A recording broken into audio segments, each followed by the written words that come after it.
What am I doing with my life? I have a sleep schedule to fix. But here I am. Okay. Playing a new game today called LumineNight.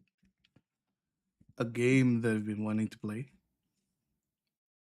Why am I streaming this late or this early? I don't know. Is it late or is it early? You can blame certain someone. AZ it's 4 a.m. Yeah, I can tell time. Can you? Why would you message me on Steam at 4 a.m.? My guy. Is this not what you want? Is this not what you're here? It's 1 a.m. for me. Well, sucks to suck. Seems like I made it in time. I did too. Dude, I'm so tired. I should be fixing my sleep schedule. What have you done to me? Go to sleep now. You woke me up with your message. You have to suffer with me now. Uh what do you mean how? What do you mean how? Don't act innocent now. The scene must be downstairs.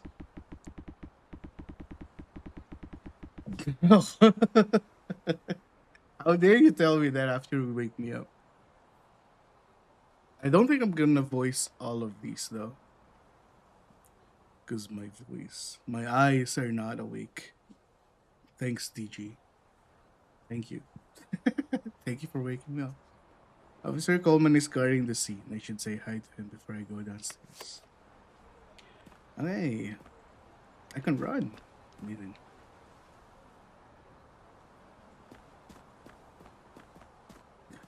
Look at him. Just doing his job. Oh? Good morning, Officer Coleman. Detective Foster, good morning. The crime scene is over there. The rest of the team is waiting for you downstairs. I believe you're playing something not anime. Hey, this is anime. At least when the girl shows up, it's gonna be anime. How was Japan? Japan was amazing. I ate a lot. I walked a lot. And I want to go back. Are you gonna join me when I go back? Detective William wanted barbecued ribs for lunch today. What is you talking about? What is you talking about, boy? Continue. Okay, where did that come from? Well, I'm not sure. I walked past that place on the way and it was closed. Also, is this the fastest? No, I want the fastest one. I don't have money, so you went to Europe. Europe. You should have money. What are you talking about? Japan is more cheaper. Leeching off my parents. Well, you can leech off of I don't know. You can beg money on the streets, I guess. You can do it. I believe in you. Oh, Detective William, I'll be happy to hear that. Seems like it was craving ribs. I don't know how long I'm gonna stream for.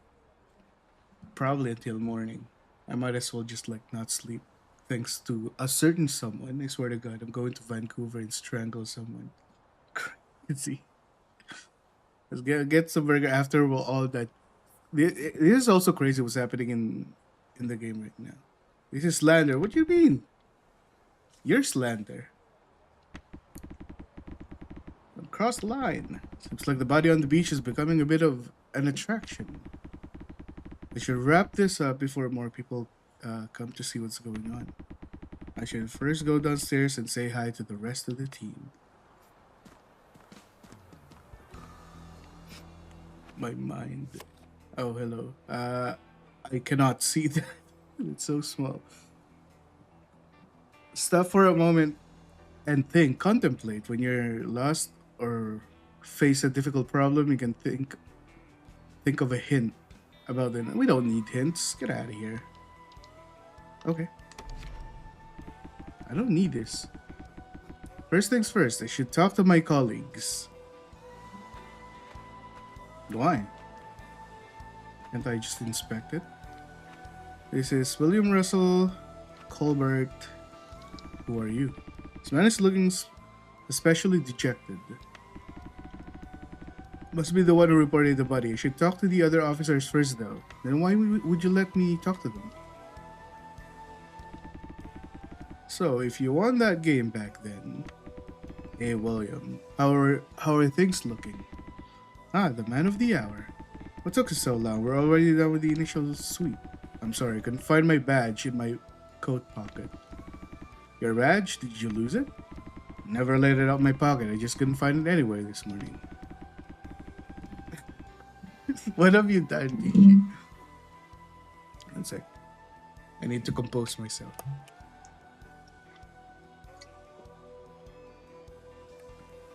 I should be 3D modeling right now. So you know. Sleeping or 3D modeling.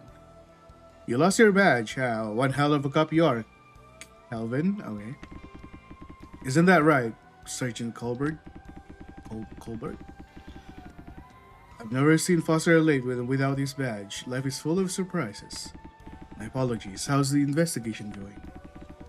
Well, it's a tricky case. We're already done the search, but what could an old man like me find here? Better you than me. What are they talking about? How's the jet lag going? Going worse. I can tell you that. Hold on. I need to blow my nose.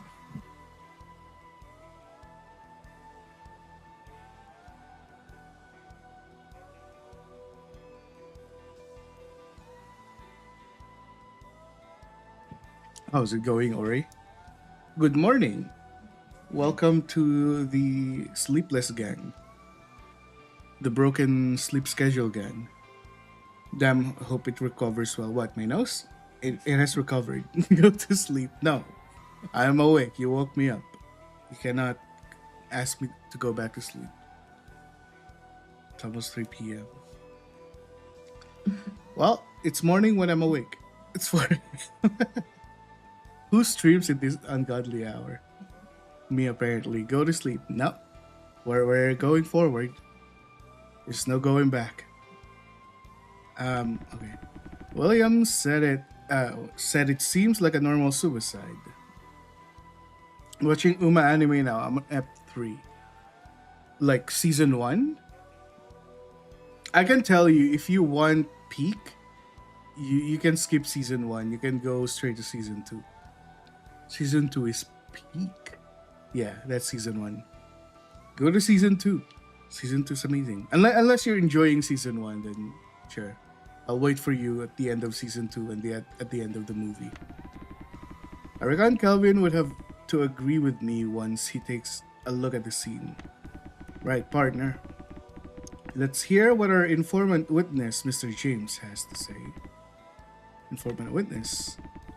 I'm not sure where to begin. How about you start at the beginning? Why is it so slow? Still. Is that the fastest? Dialogues? No? Can't it go like blazingly fast? Okay, let's. To start from the beginning. I was walking down the footpath where. Here, when I was getting off work last night, I cannot read. my eyes are not working right now. When exactly do you mean by last night? Something like midnight or half past, I think. That's this morning, my dude. I've been working graveyard shifts all the time, and we're short-staffed. Can't even go home for dinner. I get so tired when I go back home late at night, and I can't even spend time playing with my kids. Maybe we should look for a new job before the company really goes bust. Mood. But that would mean that I'd no longer see this beautiful coastline when I commute. Oh, wait a minute. There's a corpse there. Sitting on the relaxing beach here. Oh, wait. My eyes. Sitting on the beach here and looking at the ocean is relaxing. What's that? Oh, it's still moving. What is that guy doing here at this hour of the night? What am I doing here at this hour of the night? Huh, DG? Can you answer that question? A raging alcoholic at that. He's living the good life and like someone has been working all this time. Anyway, anyone can look quite unseemly from a distance sitting there like that. Guess that other people thought the same about me when I was sitting there. I guess I will stop lounging there like that. So I went back home thinking the man was asleep there after a night of heavy drinking. Drinking against the seawall. People do that sometimes, I suppose. Right? And he was waving his arm like this. So he was moving his left arm, but I wasn't sure if he was sleeping or turning. But anyway, if the guy was that drunk, it's not that strange of a thing, is it? Yes. But anyone would have thought the same, but this morning something happened. I always commute using the footpath, you see. And he was still there. I was on my way to work today, and that man was still there, slumped like a dog, in the same spot. I mean, he was dressed neatly and all. And he's out there sleeping on the street. I thought it was odd and went down the beach to see what's up with him. When I got close to him, I noticed that he wasn't breathing and he looked very pale. That's why I went to the phone booth and reported it to the police. Okay? So obviously the one who reports is usually the first suspect. Phew. This is still freaking me out. Yesterday night he was alive and this morning he ends up dead. No clue was added to the notes. A witness saw a man sitting against the seawall on the beach around midnight on October 11th and confirmed his death next morning. Okay. Open the notebook. Sure, why not?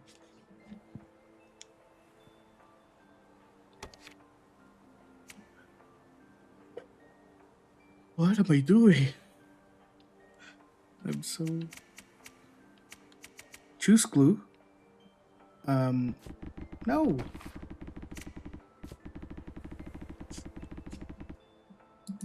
I cannot control this. Yes. You sure you saw him alive and waving his arm last night? Yes, I did.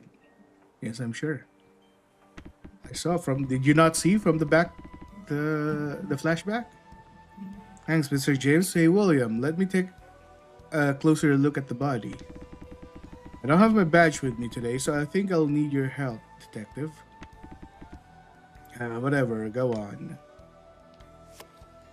Look around and check what objects... Okay, look around. Take a breath, stand still, and look around. Focus on nearby objects. Okay. What does that do? Ooh, evidences. A man was discovered dead, leaning on the seawall at the end of the Somerset Beach footpath. This reminds me of a real mystery called, if I remember correctly, the Summerton Man. Just lying on the beach, at the side of the beach,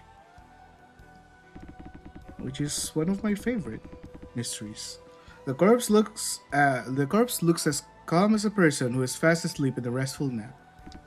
There are no visible bloodstains, and it wouldn't have been easy to notice that he was dead before checking on him up close. I see. Wait, what?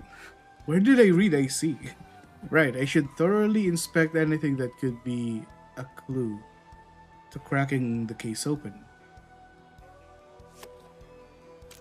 Point and click. Okay.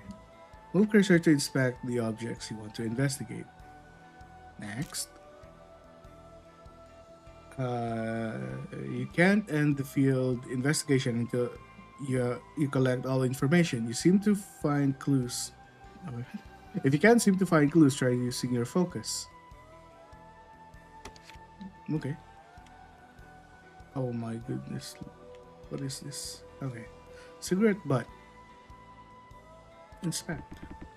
The cigarettes. I'm not sure what what make they are. Almost look a bit like a hand-rolled cigarette. The shape and size of a filter is slightly different from regular ones. William, where did you find this cigarette butt? Oh, that we found it. We found this on his tie. On this man's tie. Look, it was just on his tie like this. I guess you could say it was on his chest. Interesting. The cigarette butt was found on his tie. For some reason, this doesn't feel right.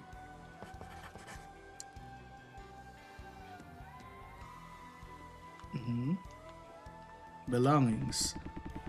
This wallet's made of sheepskin. I'm guessing that would have been pricey. But the inside betrays its looks. Not a single cent. William, this wallet, right? What pocket did you find this in? Find it in? It was in his back pocket, I'm sure. His back pocket, so he sat on it. Yeah. The corpse is sitting. I guess it wouldn't have been easy to take it out his back pocket. Yeah, tell me about it. If someone wasn't late, fishing the wallet out of his pocket would have been a piece of cake.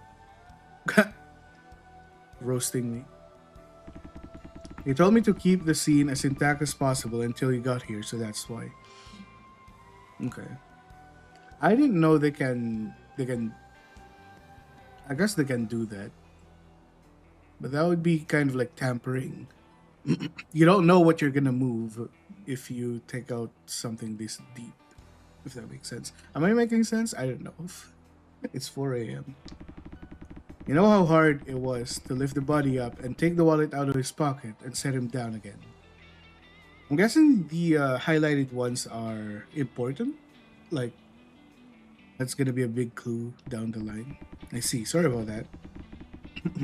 You know, if you're going to be late, better yet just stay at home. I don't think that would fly. I'll make sure to be on time. But anyway, about this wallet, it doesn't have a single thing in it. I wonder how long it will take to ID him. Yep, this man, he hasn't got a cent on him. He's simply penniless.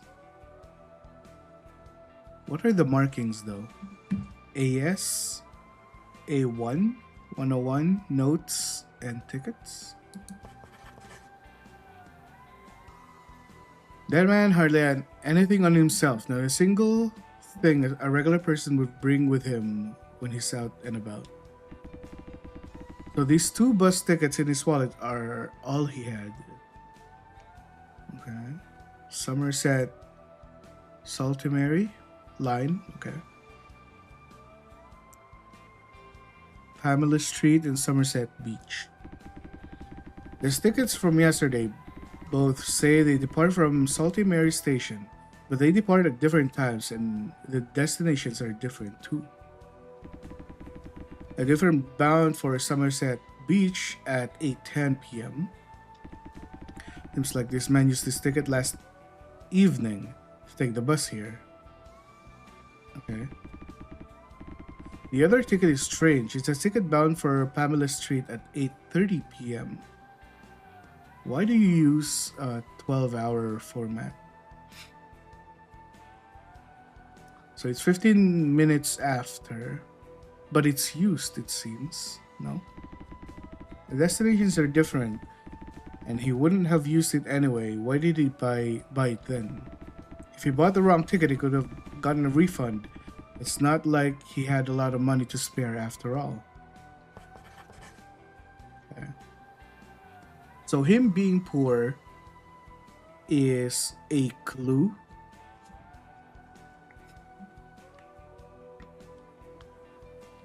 This is the waving hand. The man's fingers are stained with nicotine. The man must have been a heavy smoker. For his finger to be this discolored, he must have had smoked at least 2 packs a day. Damn. No wonder you're dead, man. Since his other hand is clean, he must have smoked with his left hand only. I'm guessing it would have been left-handed. Interesting. Wait, this is not a handkerchief. There's something interesting in his chest pocket. Seema. What is this?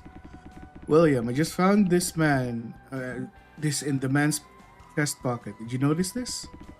Oh, wait, he has something more on him?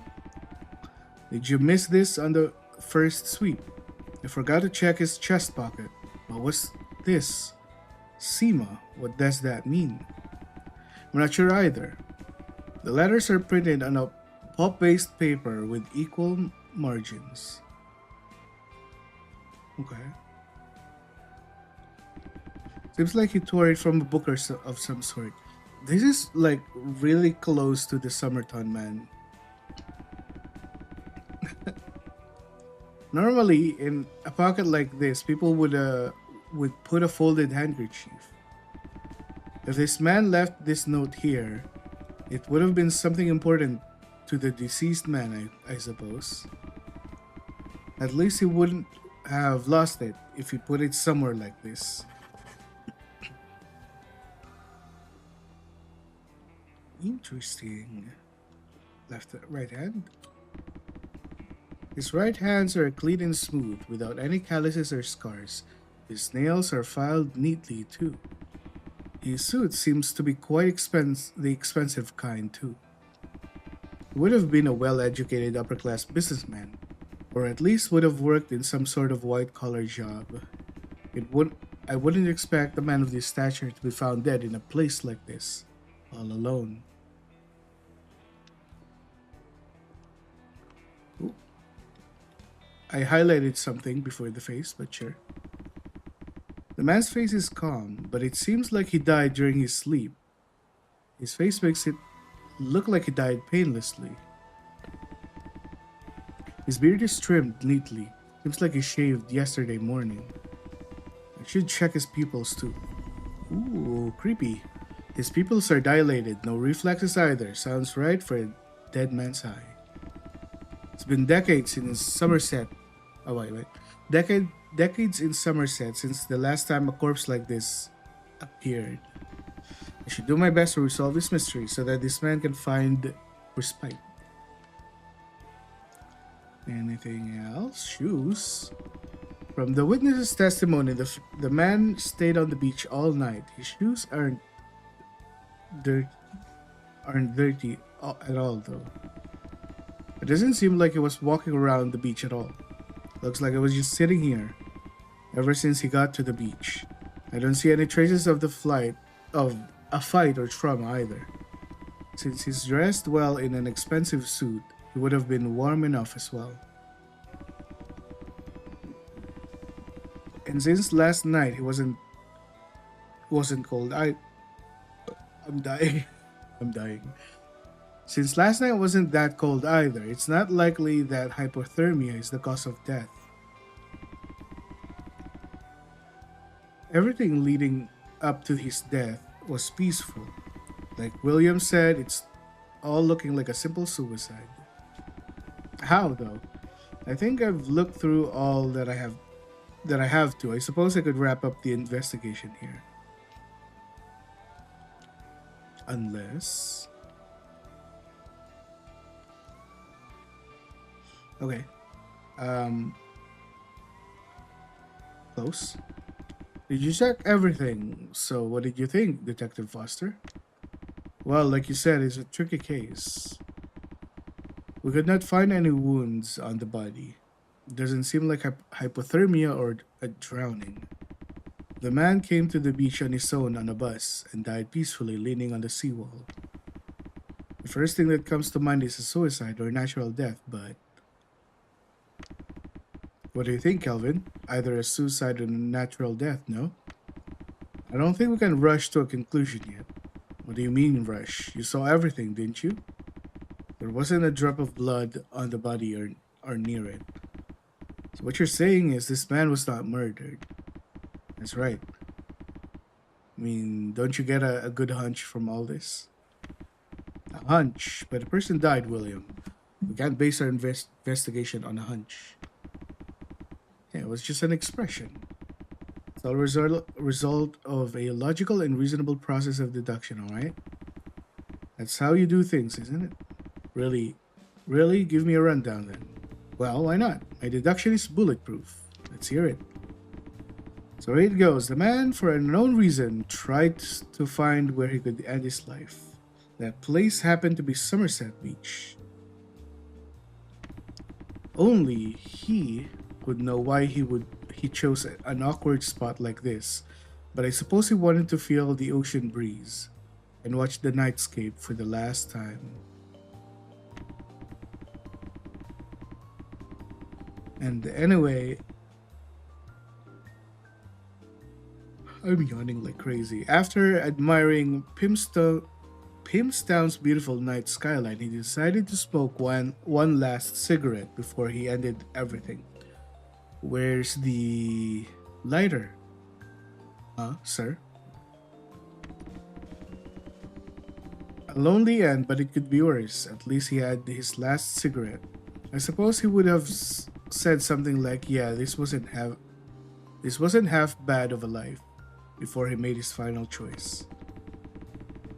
The cigarette butt dropped, but the man let out his final breath. So, is the tie burnt?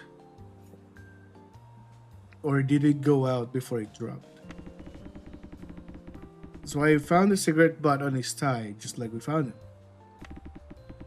How's that, huh? Matches up with the scene, doesn't it? So that's your argument.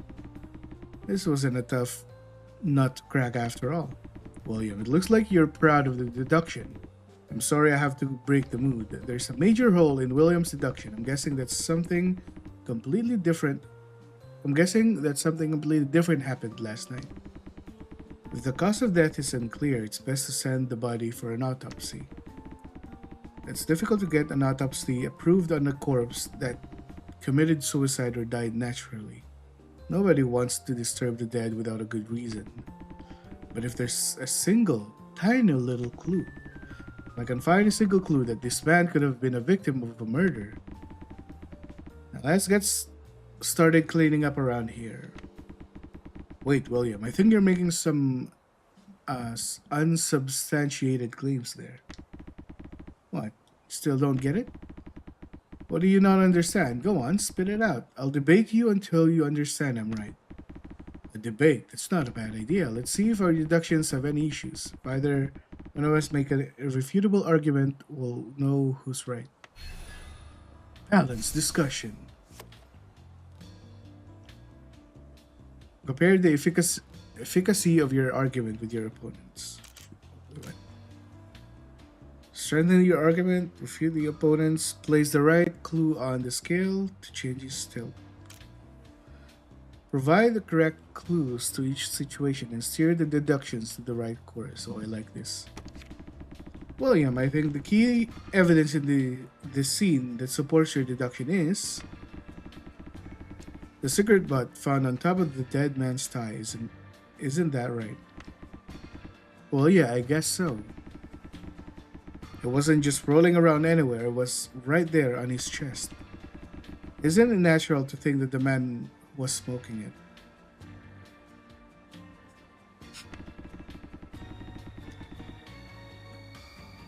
For horror stratagem. Amazing.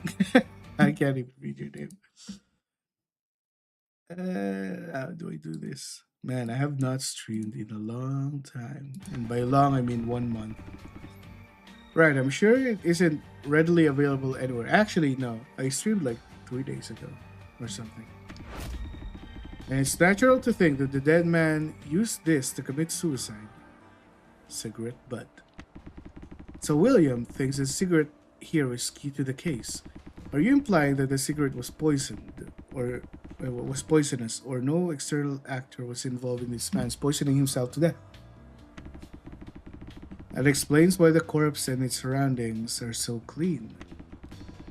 At least from a cursory look, it doesn't look poisonous. Doesn't smell like it either. Of course, a proper lab test is due. I'm not speaking in absolutes. I'm saying that the scene makes it look like the case. Doesn't that mean that what you said about the cigarette is just a hypothesis? Hey, not all hypotheses are wrong. Of course not. But what if there's a major problem in the hypothesis itself? What do you mean a major problem? Were you even listening to me? Right, I'll give you a rundown for the last time. Listen up. Last night, the man decided to come to Somerset Beach. He used his bus ticket to depart from Salty Mary Station. Why? To commit suicide. Then the man had to smoke a cigarette. Why do you say that? You saw this, how stained his left hand was from nicotine, didn't you? How could you tell? Without an autopsy or without testing it. It means that the man was a heavy smoker. Do you get what I mean? Whether the cigarette contained poison or not is not important. What is important is that the man was the type of man who just had to smoke one last cigarette before ending it all. I admit there's some imagination in my deduction. I wasn't here looking over the man as he died. How would I figure out exactly how he died? But look at the evidence left at the scene. A single wallet the dead man had, and a note with some unidentifiable scroll. A bus ticket the dead man used, and the cigarette he smoked. There's nothing here suggesting that anyone else was here other than him. Which means that he either took some poisonous pill or died naturally due to some illness he had. You have two more pieces of evidence that supports your hypothesis. Good work, William. However, it's time to admit it. Your partner, Detective Foster, is as capable as you are in the art of deduction. William, you're one hell of a detective, but people can make mistakes. There's a major contradiction in your deduction. The clue that reveals the contradiction is...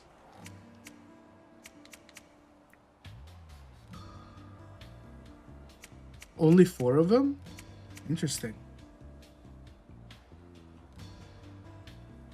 Okay. So he was smoking. A major contradiction.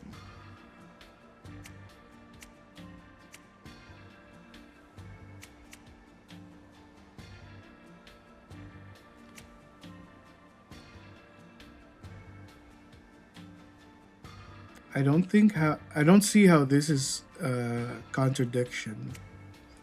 Mysterious note that reads SEMA. A note was found on the body's chest pocket.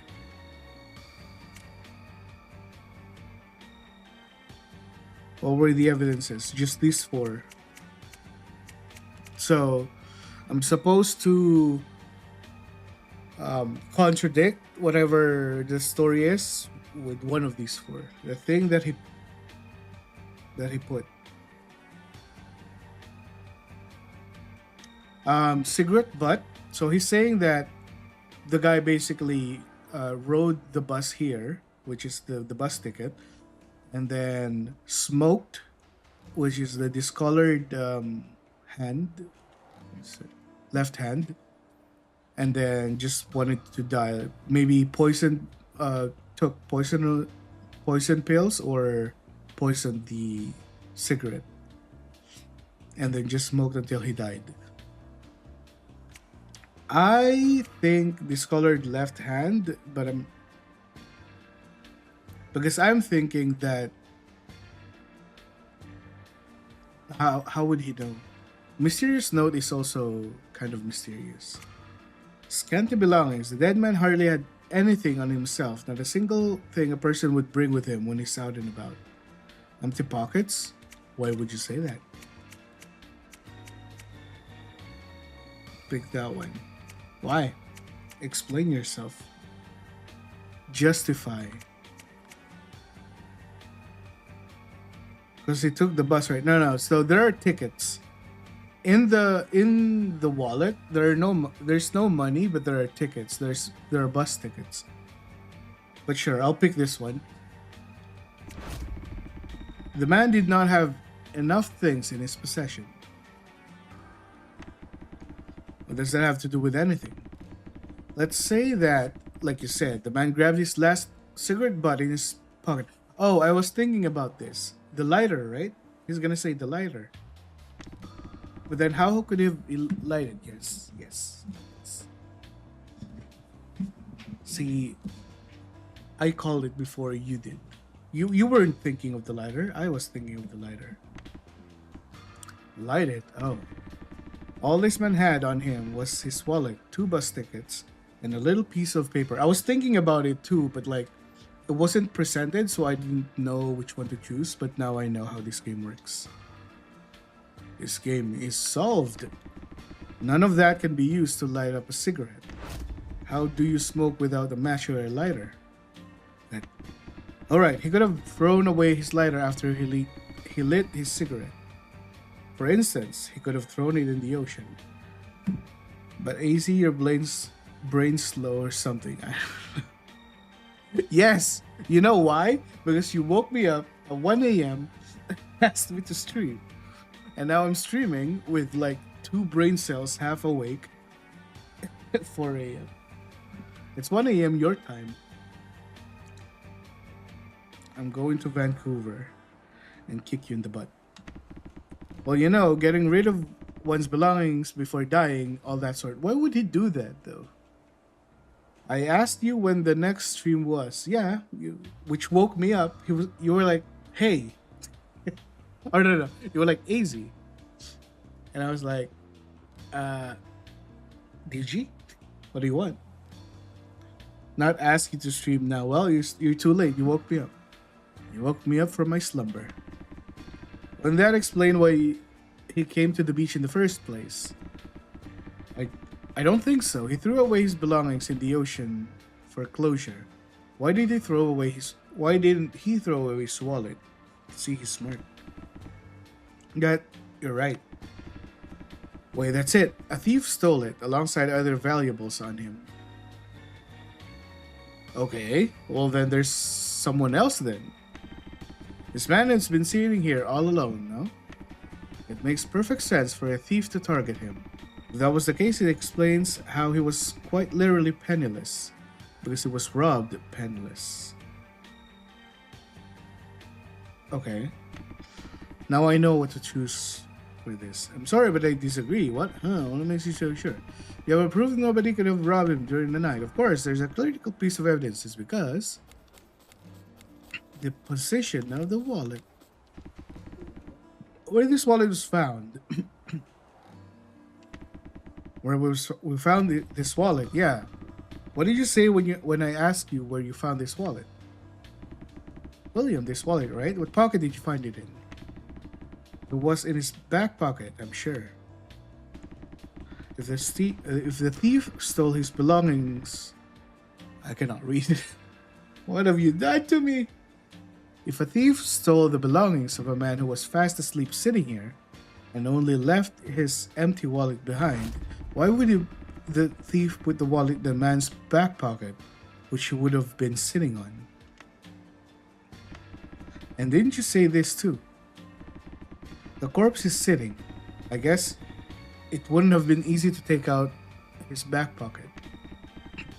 They told me to keep the scene as intact as possible until you got here, so that's why. You know how hard it is to lift the body up, take the wallet out of its pocket and set him down again? That's what you told me. If that's right, the thief took utmost care not to disturb the man's posture as he was sat down here. Ahem. I don't think it's very likely that a thief as sophisticated as that would be behind this. So the man would not have had much on him from the beginning, without money nor lighter. And someone else would have been there, who had a lighter or a matchstick and could light the cigarette.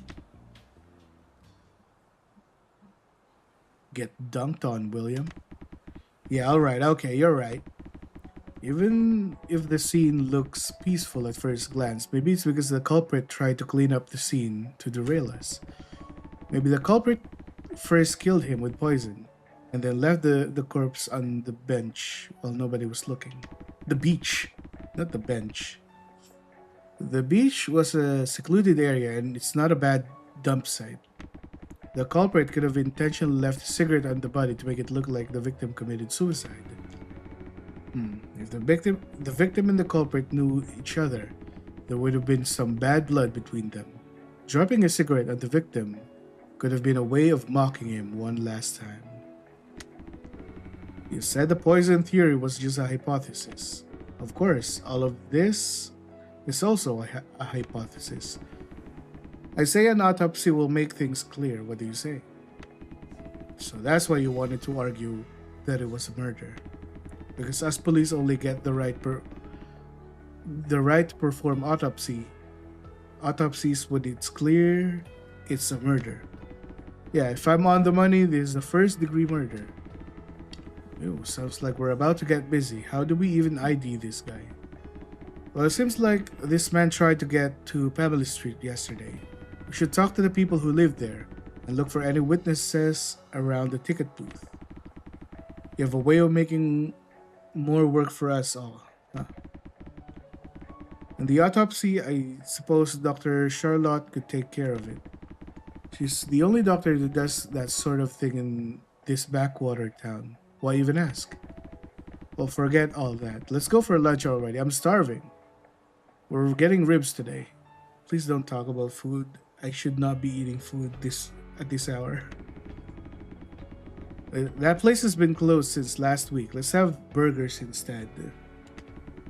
Nothing's going my way today. Completed the first investigation. Congratulations. 10/12/1950, hospital corridor. Calvin, there you are. Ah, William, just in time. Did we identify the deceased man? So this is the same day that we found the body? I'm guessing this is after lunch. Not yet. Officer Coleman gave me a copy of the residence on Pamela Street. All of the residents? That was fast. Didn't you know that the place was basically deserted for a while? There were only 3 households there. Coleman even ran their plates. Only 3, huh? I didn't know that. Makes sense it didn't take that long, huh? Here's the case file. It's the preliminary report. Okay. Coleman said there's some new information updated after the preliminary investigation. Thanks, I'll get right to it. I want to see it. So this is still not solved, Seema. Oh, lots of words. William Russell, body found, Somerset Beach. Morning, October 12th, this dead body is discovered. Anton James. Green eyes, stout bill, found deceased. Wallet to bus ticket, cigarette butt. All brand labels have been removed from the clothing. Pamela Street residence list. 3 Pamela on long-term business trip. 11 Pamela, 6-month tax overdue house. House on auction, vacant house. What's the name? Clara Leatherfield. 68 years old, 163 cm. White hair, blue eyes. 17 Pamela. No family or friends, likely single household. Alexander A. Wayne. Red-green colorblind.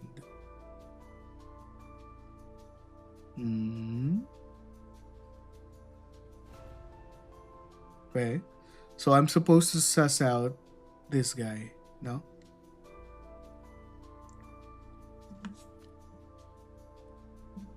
Can I do anything?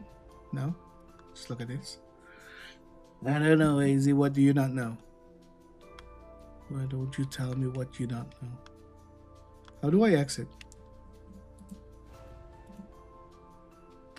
I don't know, AC. I know you don't know. How do I exit?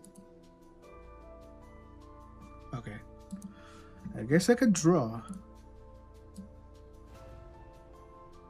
Sus.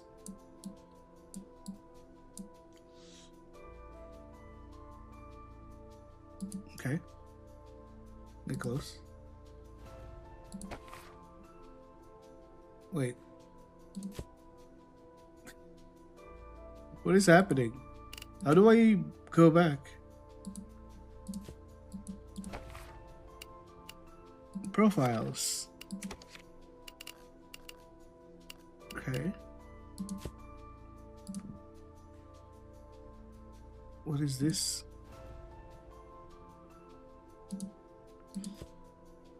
Excuse me. Or do I have to click this? Ah.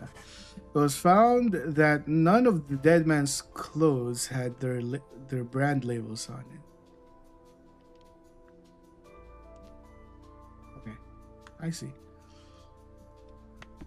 William, there's new information we were talking about. I think so. Let's see. All of the labels on the clothes were removed. I don't I don't I don't even know where the labels are on my own clothes. Guess some people have strange habits. Or maybe the victim had a habit of doing so, or the culprit removed the labels after killing him. What? That's harder, no? Culprit. What's to be gained by removing the labels? Maybe the culprit thought that other people know where the victim bought his clothes might compromise their identity. Or the clothes are not of the victims. Are you implying that the culprit was a tailor or something? If that's the case, we should be looking outside of Somerset, somewhere like Pimpstown or. I'm not saying that the culprit must have had something to do with the tailoring. The key factor here is that, for some reason, somebody removed all of the clues that will help us identify who the victim was. There wasn't an ID on the body, and the clothes didn't have any labels either. If the victim was murdered by someone he knew, and if the culprit just meant to slow down our investigation with it, this won't be a difficult case. But it's odd that the wallet was left on the body despite everything. True. So this has the label removal must have happened before he put them on, no? If the culprit was that thorough, there's no way we would have found any sort of belongings in his body. But if we suppose that the victim had already committed suicide, I guess it would be difficult to claim that he was a regular traveler. If he was someone trying to hide his identity even after death, perhaps he could have been a spy in a government agency or a mafia member of some sort. By the way, did we get any news from the train station? Did anyone there see the dead man? Oh yeah, about that. I think you should see for yourself. Myself, did something happen there? I thought Sergeant Colbert was taking care of the station. Oh yeah, but there was a report of a burglary last night at the station. They said it would have been better if a single detective could work on both cases. Burglary, eh? A robbery at a train station? When did that happen? It happened last night. It was reported this morning. Shouldn't Sergeant Colbert have been there? Shouldn't he have been there first thing this morning? Well, the surgeon has a knack of forgetting where he has to be. My gosh, I should head there as soon as I see the autopsy results. That being said, weren't we supposed to meet the doctor ages ago? Where is she? She's usually on time. Seems like she's still human, huh? I was having a chat with her just now. She had to attend a patient, so I was waiting for her to come back. PG, I'm so sleepy. What have you done to me? Why am I awake? That makes sense. Speak of the devil, there she is. Charlotte. Ah, your partner is here. Sorry for making you wait. Charlotte is the doctor, right? Right. Duty calls, right? So how was the patient? Oh, it's nothing. I could tell you about it if you're curious. Why the eye bags? Why would you bait me like that, man? How do you know my type? There was a patient who came in yesterday insisting that he had tetanus from a prick on his finger. Wait, what? I think I missed something.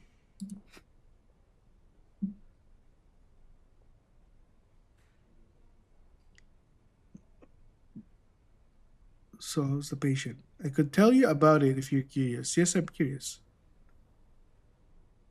It was a patient who came in yesterday. Okay, so we were talking about this guy. Insisting that he had tetanus from a prick on his finger. It seems like the staff sent him to ER because of acute trismus. I don't know what that is. And generalized seizure. But no local tetanus was detected on the wound on the left index finger. And the swab test also came back negative. Okay. So they would have seen the finger, the nicotine riddled finger, I guess. I believe that the symptoms were a result of ingesting medication after a night of heavy drinking. So the best thing I could do was administer a tetanus vaccine to placate him. Sorry to interrupt, but your sleeve is torn. Oh, this. Administering the vaccine was a bit more physically demanding because the patient was convulsing a lot. Calvin, do you understand what she's talking about? Sounds like a particularly difficult patient came in for a vaccination. Aren't we talking about the person who just died? Yes, you could say that. Anyway, it's good that the patient was mindful of his health. It's good to get vaccinated for tetanus every 10 years. All right. But anyway, let's go back to the case. Please come in. Autopsy room. Here's the autopsy report. I want to see it. I want to see it. Wait. Triangle. Name, John Doe. Charlotte Forrest. Male in late 30s, blonde hair, green eyes. Notable feature, victim possibly red-green colorblind. Interesting. See, I was sussing the right person. Estimated time of death, 1 a.m., October 12th. So, can I ask about it? Why is the victim possibly red-green colorblind? Because if they give me something that if they say something like, oh, because he would not wear something that's not green or red, then the red-green colorblind man must have been the one who dressed him or something. Am I making sense? I don't think I'm making sense. Cause of death: poisoning, intestinal bleeding, destruction and bleeding of liver tissues due to acute ulcer, possibly caused by poison, engorged skin and severe red blood cell destruction observed. Toxicology results: atropine, scopolamine, and other miscellaneous tropane alkaloids. I don't know what those means, but those are cool words. That's no intake. Barbecue ribs and salad found to contain significant quantities of toxic substances. You're making me hungry. Yep, the man was poisoned. By the way, do you mind if I use this case as a research paper? Ma'am. In the paper, was there something odd about the body? A lot. Okay, pray tell. A lot. Some toxins were discovered in his body, but I'm getting the feeling that this isn't the end of the story. Some toxins might have been completely decomposed, and that could be why they didn't leave traces. Here, oral cavities, bloodstream toxicology results. The problem, though, is that the combination of the poisons found in this man's body is simply impossible. Oh yeah? Combination. You're suggesting that the man was poisoned by something man-made. That's right. I'm not sure how it was made, but it's a completely new sort of poison. Would you say this man was intentionally poisoned then? I can't be sure. The man have taken the poison himself in order to commit suicide. Could have taken the poison himself. The trace amount of atropine means that he would have been completely anesthetized and experiencing hallucinations. Could be why he was moving his hand, but not screaming. By the time he was in a trance and couldn't feel any pain, the rest of the poison would have spread into his body, necrotizing his organs. A quiet, drowsy death, where you can't feel the insides burning away nor react to it. So that's why we couldn't find any evidence of him resisting or struggling in pain. I think I should look into what I found in the man's stomach. The report says he ate barbecue ribs before he died. Is there a chance the food was poisoned? It's not impossible, but if it was the case, it's strange that it took so long for him to die after eating it for dinner.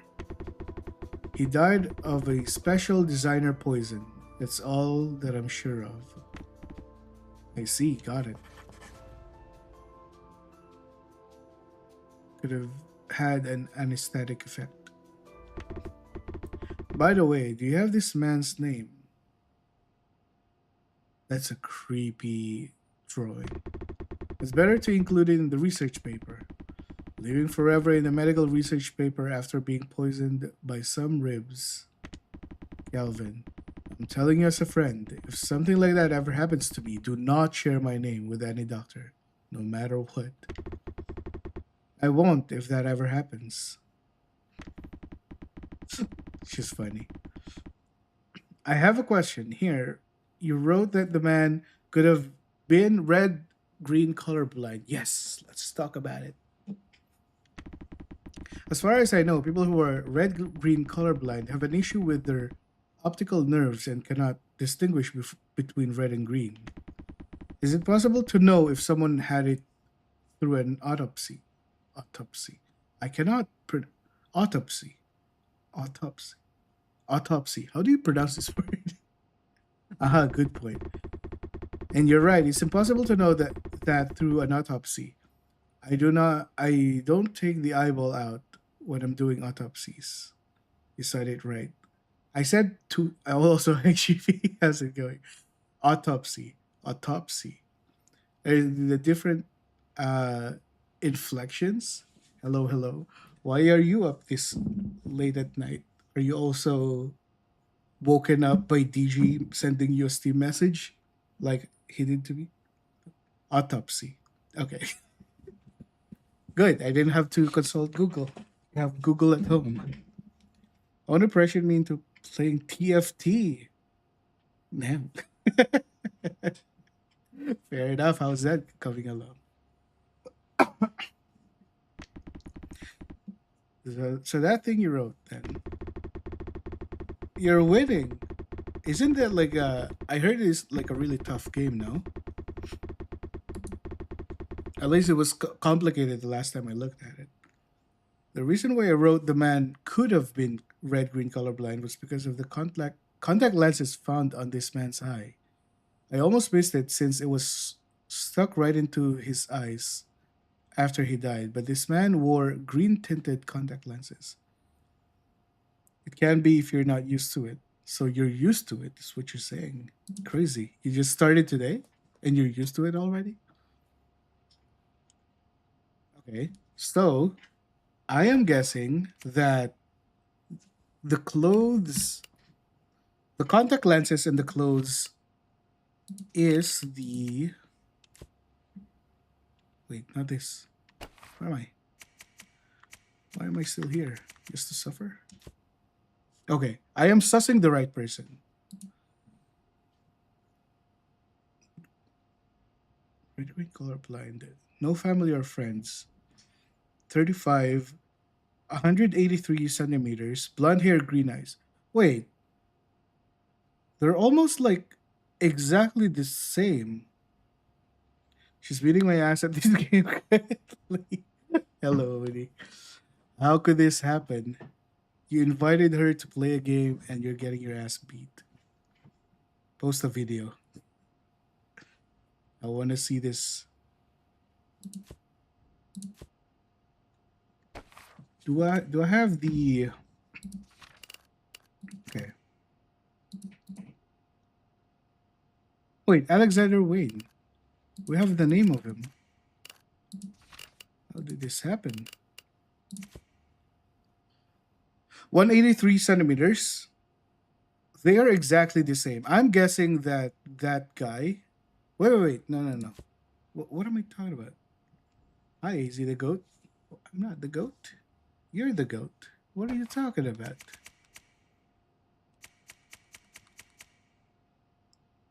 Um, what am I trying to do again? Alexander Wayne, yes.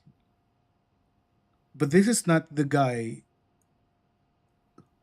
who's dead right now. No? What is my doing? Wait. I was thinking that the man could have used the contact lenses to filter out green light to correct his color blindness. That's why I mentioned that in the report. I am guessing that that guy, the other guy living on Pamela Street, because they are almost the same build and appearance, somehow he put his clothes on this guy who just died, even the contact lenses, because we can confirm that he's red green colorblind. We can't confirm that the dead man is red green colorblind other than the contact lenses. So I'm sussing the right person. This is good. This is good. My brain's still working, even though it's half awake. Correcting color blindness with a green tinted lens. That's an interesting way to deal with it. I'm just suggesting that the man could have used the lenses for that purpose. And you can't treat color blindness that way. Color blindness is something that happens on the level of cone cells. That's because a lens filters out some wavelengths doesn't mean that it somehow changes how the brain works. Lady, you're speaking tongues. Yes, I figured. Green tinted. Unless it's used by the guy to pretend that he has red green color blindness. The lens looked like a crude one. Lady, you're speaking in tongues, yeah. Charlotte. She's funny though. The lens looked like a crude one made by an obvious amateur too. The lens? I'm guessing that the dead man was trying to invent a corrective lens only equipped with a limited knowledge on color blindness. The words are shuffling in my eyes. I see. Corrective lenses for color blindness. Come to think of it, wasn't it on the list? A man who was red-green colorblind, I mean. William! Now we're talking. It should have been on the resident list Coleman picked up for us. Why don't you give that a gander? It's a good idea. If the dead man was one of the 3 residents of at Pamela Street. Oh, I get to do this. I get to do the thing. Yes. Boop. How do I do it? Do I have to? No, remove that. What the hell? What have I done? Can I just delete? Okay, good. I don't think I need to do this. Space, pin. Pin. Oh. What? Yes, this one. So, Alexander Wayne, 35 years old, 183 cm, blonde hair, green eyes. The victim is also 183 cm, blonde hair, green eyes. The similarities. The deuce. This is it. Checkmate. What? We're not playing chess.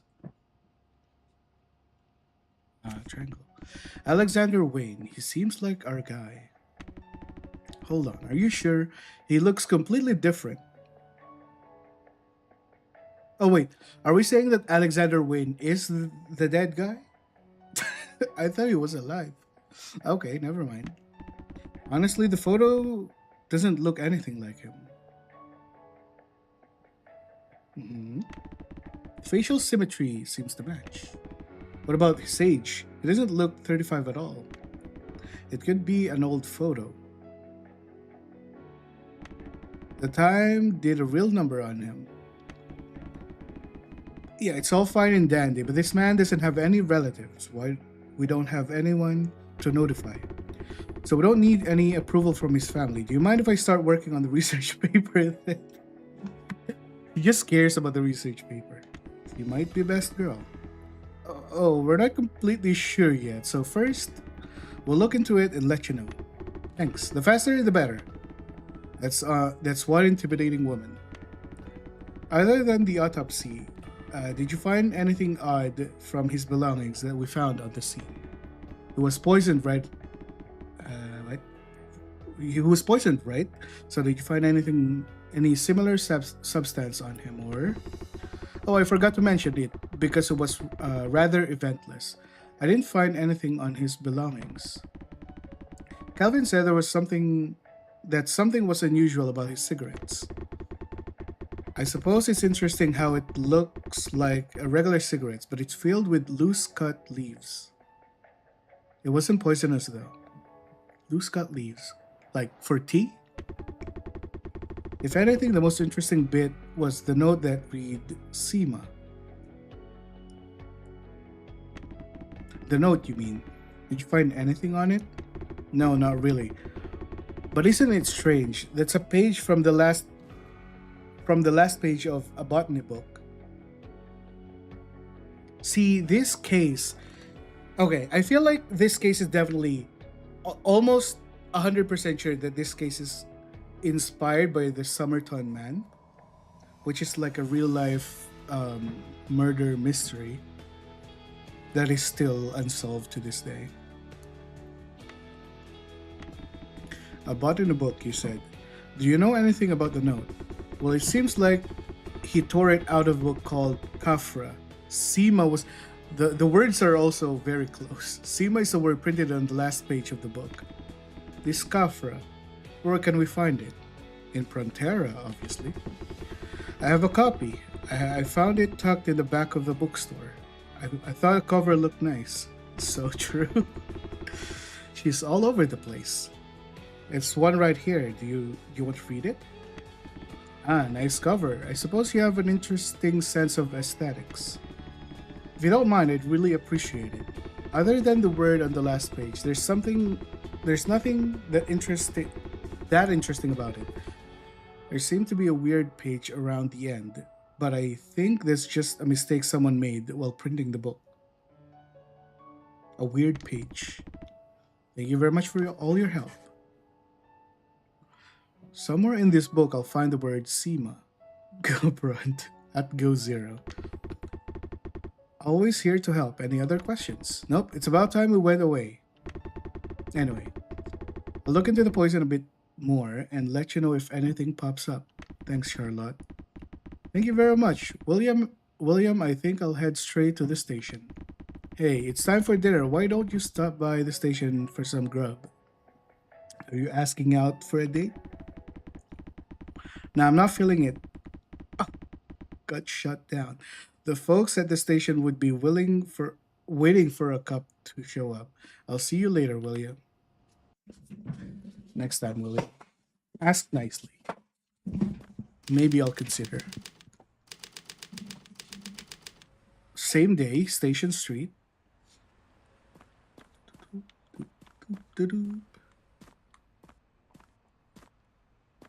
Um, how do I focus? I see. Old Town train station. Hey, partner. William. What brings you here? Nothing really. I just thought I could tag along. So you decided to skip dinner. It's going to take a while to investigate the attempted robbery, though. Real face of a VTuber taught me that you have to bribe with a steak dinner. True. Or a date, in case of, what's her name? Zelda Haas. Steak or date? Or a steak date. Sounds delicious. Nah, I'm fine. It's not the day for barbecue anyway. Right, yeah, the rib place is still under renovation. Wasn't the victim poisoned by a rib?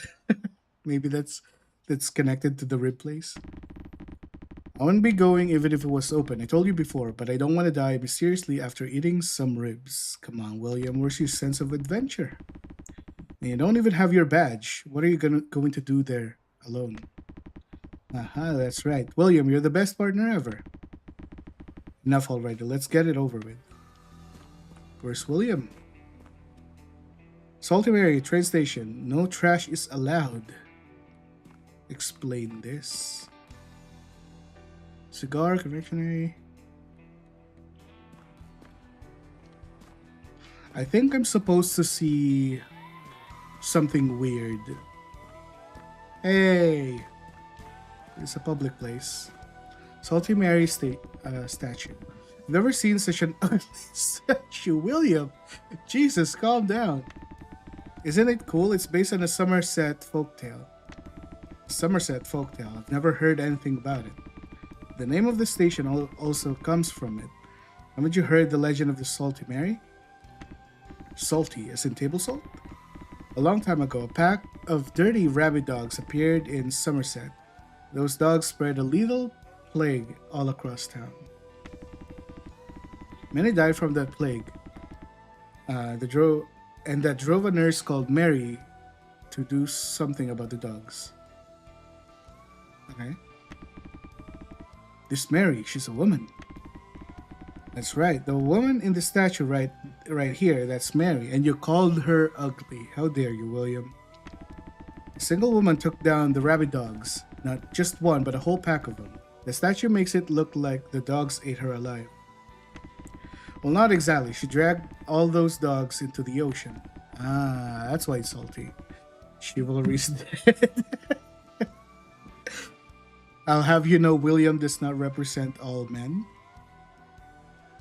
But yes, chivalry is dead. And tell me that's why she's called Salty Mary. William is dead. What's William's last name? So I can insult him. Wait. So I can insult him with his real name. William Russell.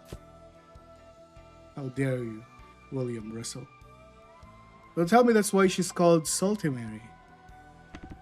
That is exactly why she's called Salty Mary. People back in the old days believed salty water warded away bad omens or diseases, you know. I don't get it. So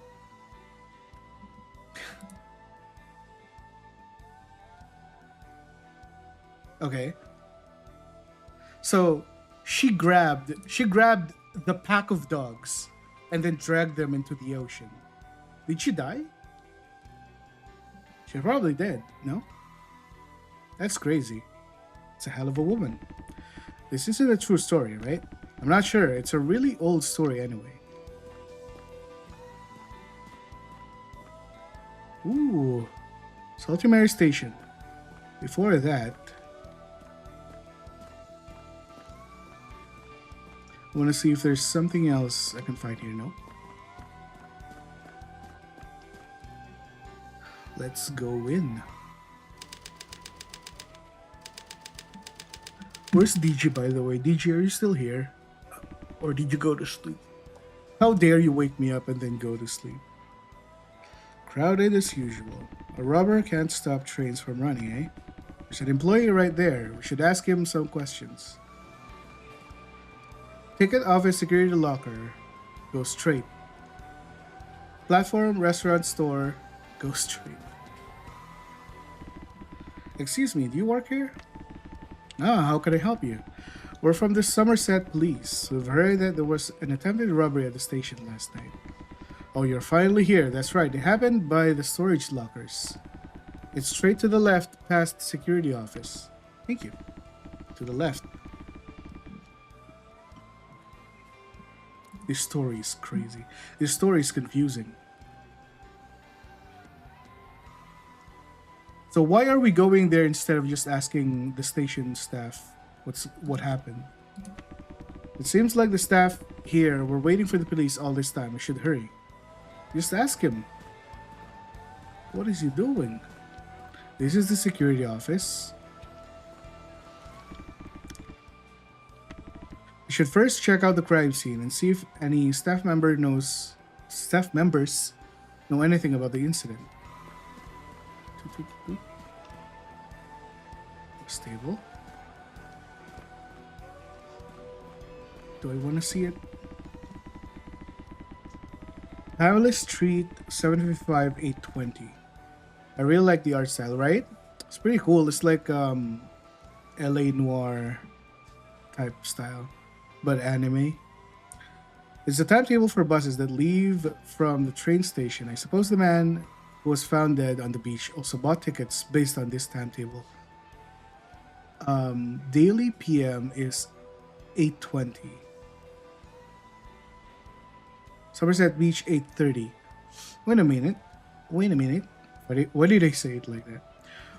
This doesn't line up. I think Pamela Street was 8:15. Or am I crazy? Maybe I'm crazy. It's related to the case I'm working on, so I shall keep note of this. Ah, convenient.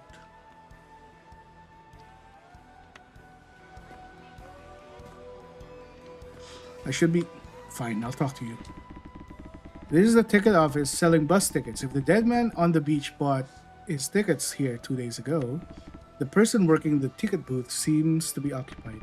I should first stop by the scene to deal with the attempted robbery case first. I'll come back later and ask around about the man on the beach. Right. Oh, the coin lockers. Is this... Excuse me. What? We just talked to him. What's happening here?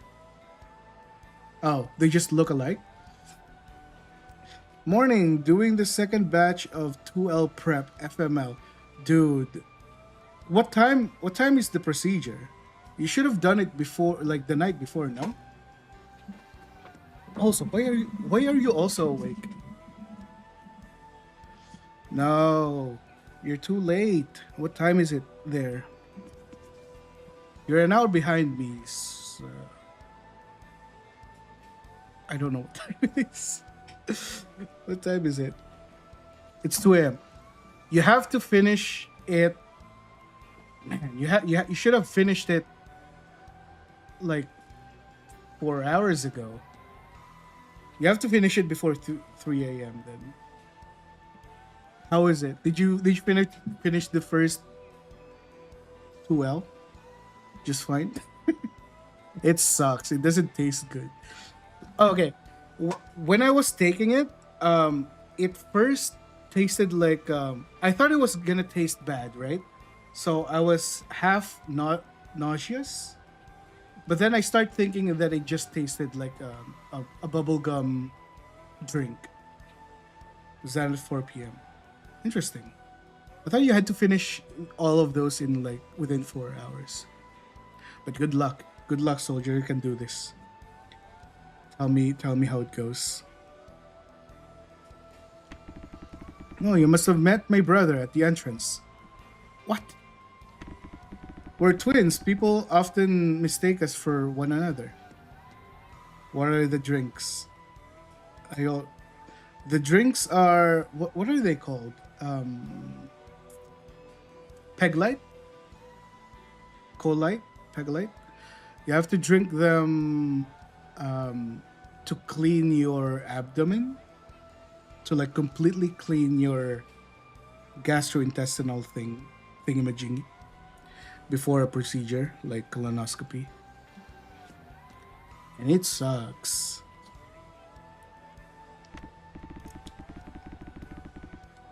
Yeah. It's like it's also weird once it's like once he starts cleaning everything inside, it's a weird feeling. You might as well tell people you're the same person. Ah, so how can I help you?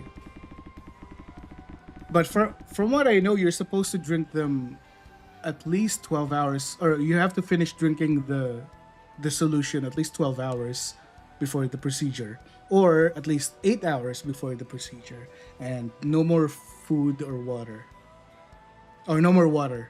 8 hours. The box I have says 4 hours. You have to finish the entire box within 4 hours when you start it. So if you started at 4 p.m., you should have finished it, like all of it. No split dose. Yeah. I don't know. Well, whatever you're instructed to do. I'm not your doctor. But good luck. When done at 4 p.m. yesterday, I'm not his doctor. Maybe I am. Maybe I am. One at 4 p.m. and one at 3 a.m. That's crazy. Okay, well, um, I'll accompany you. I'll accompany you while you suffer, just so you don't feel bad. You're not alone. I'm right here.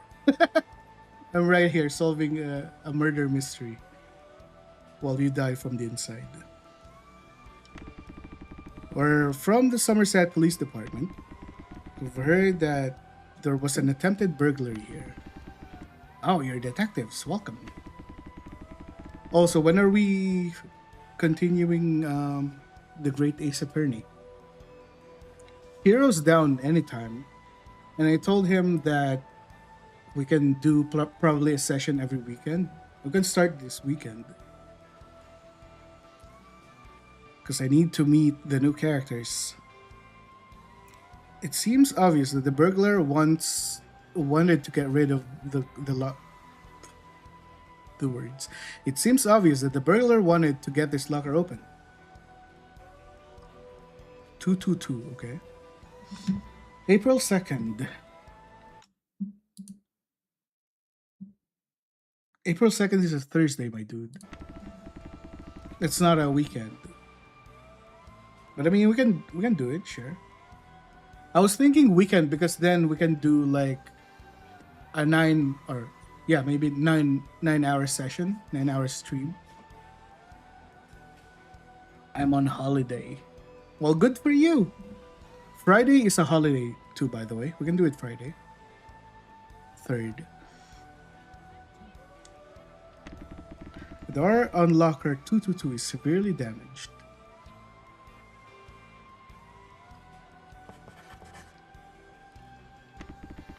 One hell of a locker this is. When did this happen? Last night around 11. The security guard ran straight into him while doing his night rounds, and the poor man got beat up. Poor guy. That's funny. Oh, that's bad news. Where's the guard right now? I'd like to hear more from him. He'll be at the guard office right at the main entrance. I need to attend to the passengers here. I'm sorry, but you'll have to go see him yourselves. No worries. Let's go to the security office near the entrance for a detailed account. What if I keep going straight? Ooh. Okay. Talk to the security guard. Not this one? Security office. This one, right? Anyone there? We're from the Somerset Police Department. Oh, you're finally here. That's right. It happened by the storage lock. My guy, you should take the day off. You're badly hurt. Are you okay? Oh, it's but a scratch. The doctor said some ointment will do the trick. Did you get hurt stopping the robber last night? That's right. See, that bastard threw this thing straight at me. Yeah, scratch. Man, this is a real man right here. This is just a scratch. What is this? Tape together. Cup 1 of 8. Did you finish Cup 1 of 8 or just starting Cup 1 of 8? Maybe he has like stitches up here. Finished. How was it? You have to drink it every 15 minutes? This is the primer the robber used. Yep, I kept it as evidence, though it might help catch that scumbag. Good thinking. Can you tell us more about what happened last night? I can see why you had to leave stream that one day. I thought I could do it. I I drank. I was like drinking 2 cups. I drank 2 cups while we were streaming, and I was like, guys, this is not happening. I have to go to the washroom every 5 minutes. Yes, of course. And it's just like it just made me so nauseous that I could not think straight, even though thinking straight doesn't make any difference. We do our rounds at 11 p.m. 11 every night, checking the whole place. So like always, I was walking towards the lockers, and I saw some scumbag prying the locker doors.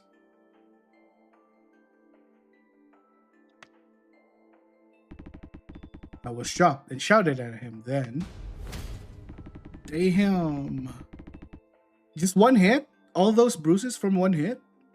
The bastard threw his pry bar straight at me and ran away. The pry bar got hands, bro. The guy didn't even hesitate or anything. It all happened in a flash. Do you remember what this person looked like? Well, it was really dark. Like, look at this. This eye, the head, and then the cheeks from one pry bar. Dude, what happened with that pry bar, man? Where can I buy that? The blow from the hit did confuse me. I'm sorry, but I didn't really get a good look at the person. My apologies. There's nothing to be sorry about. Never nicer to take a hit. I don't have details, but yes, I'm sure it was a man. He had broad shoulders, and oh, he was tall. About 183 cm, you might say. 10, 11, 11. Okay. The thief couldn't break into locker 222. Did anything else go missing? Where can I buy that? Something Faye would say. No. She would be selling me that. That's the kind of person she is. She's the person who owns that. Nope, none of the safes were touched, and none of the staff reported any missing belongings. Okay. So that's good. It's not a complete burglary. It was attempted. Dealer. I'm just glad that the contents of the lockers were left intact. I was just saying that. Crazy how this game works. It would have been embarrassing to tell the passengers that we couldn't keep their belongings safe. It's such a relief that things didn't come to that. Can we like investigate who that locker belongs to? That could be a big clue. I guess the doors were quite sturdy then. It looked like the robber did all he could to get it open. Look, imagine... Never mind. Imagine if that's the face. See, the double lock on the locker is designed to engage itself when the wrong password is entered multiple times. Okay. Whatever the robber did, locked the locker like so. Once the system is triggered, not even my ex-wife could get her claws into it. I love this game. This game's great. That's a problem on its own. We're in a bit of a pickle, yes? What kind of a pickle? Well, if the secondary lock is activated, we need to enter the administrator password to reset the lock. But that password is missing right now, and we still don't know what's inside locker 222. Damn. How could the admin password be missing? I'm just from the future at this point. It seems like it got lost when the previous manager left the job. It's not like we used that password often either, so we forgot. Okay. That's a problem. I think knowing what the culprit was looking for inside the locker would be crucial for our investigation. All is not lost. The previous manager did leave a note with some information about the password. Puzzles, let's go. But I'd say the information isn't accessible. Can we have a look at the document? Yes, go to the ticket office. Someone there should have it. Alright, we'll head there right away. Take care of yourself now. We'll let you know if we have any more questions. Yes, thanks.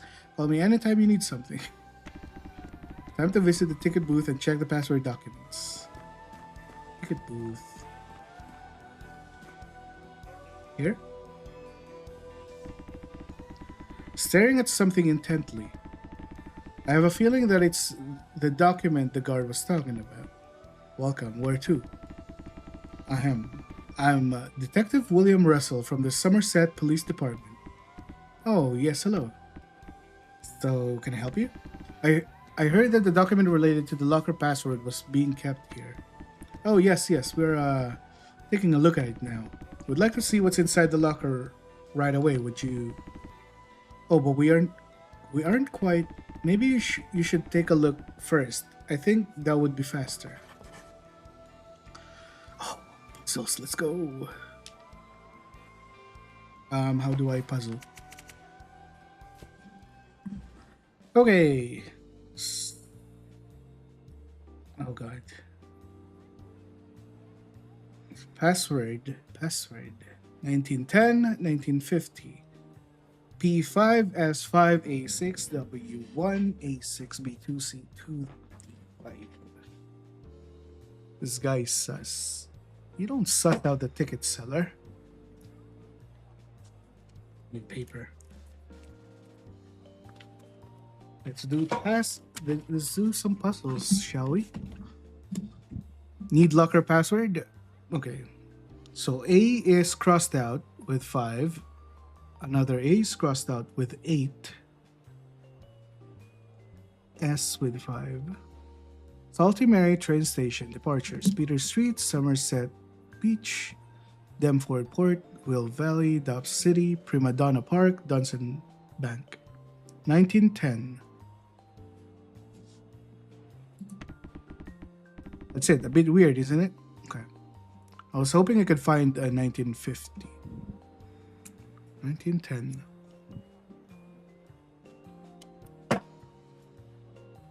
This is all it gives me, huh? Wait, weird. This doesn't seem relevant at all to the password, does it? A 40-year-old bus schedule for 1910.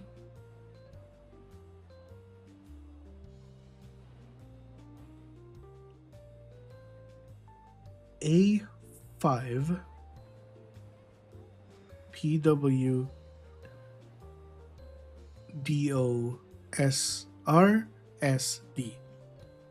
What's 8 though? Oh, I can't see it. 8 is... I can't see it. It's like a subtraction equation. Man, you're the math teacher. I just work here. You tell me. P5 S5 A6 W. Are you saying like P minus 5?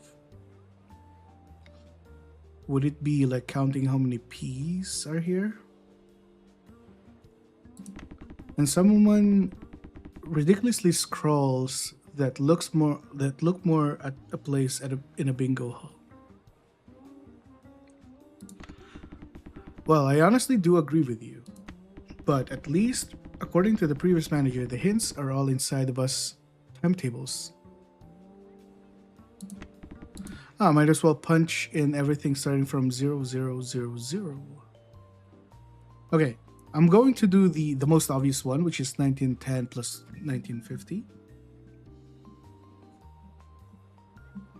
Math teacher, what's the sum of that? 3860. Oh, someone's already on it. I have a question. 3860. You're slow. How could this happen? The previous manager set the locker password himself. Oh, yes. How did you know that? He did. I think he was in charge of the bus timetable. In charge of the schedules. So that's why the document includes the bus timetable for 1910. I think we're gonna get a bus list for 1950, and then we need to add them down here. But I need what 8 stands for. I kind of know what 5 stands for. Well, that's right. It was the first timetable he drafted after he started working here. His job was to draft the bus timetables every 10 years, you see. So 4 years in the making.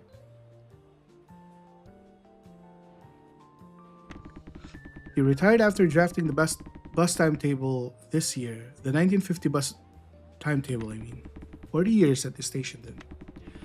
So he set up the password after he made this year's timetable, I assume. Well, was it? I think so, I'm not sure. Alright, thanks. So Calvin, did you figure out the password? I can't say for sure, but I think we really do have all we need to crack it. Well, I say we should find a locksmith already. A locksmith for a locker that can withstand a man going to town on it with a pry bar? We'd have to call a welder all the way from Pimpstown. That's going to take a while. Well, to be honest, I just can't believe that you could figure out the password just like that. Watch me, William. Just sit down. Just eat like some ribs or something. There's not much information, if any. The staff here has been on it the whole day. How are you just going to figure it out right away? Of course, I can't just figure it out. The words I cannot read. My dyslexia. Of course, I can't just figure everything out in a blink of an eye. Would you give me a bit more time? Just sit down. Because like he's such a negative Nancy. I'm trying to solve a murder mystery here. Well, give it a try. I'll call the station and get a welder here. Let's see who's faster, you or the welder. Sure. All right. I acted all confident, but this is actually quite a puzzle. I should first take a careful look at the document. That should be my way in. Skipping dinner is making me feel really hungry. I also did not have dinner. And I'm also hungry. Maybe a piece of candy could help if I think I'm stuck. A sugar rush might help me come up with an answer. Anyway, if I figure the password out, I should try it out on locker 222 right away. Okay. We are here. A6, B2, C2, D5, E11, F1, G0, H2.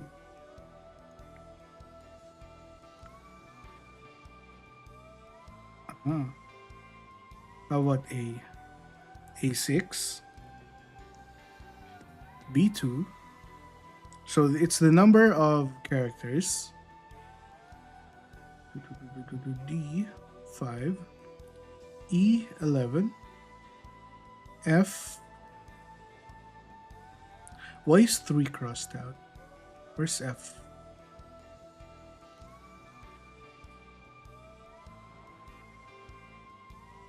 G0, it's no G, and H2. Interesting. I don't want hints. I want the other one. Where's the 1951?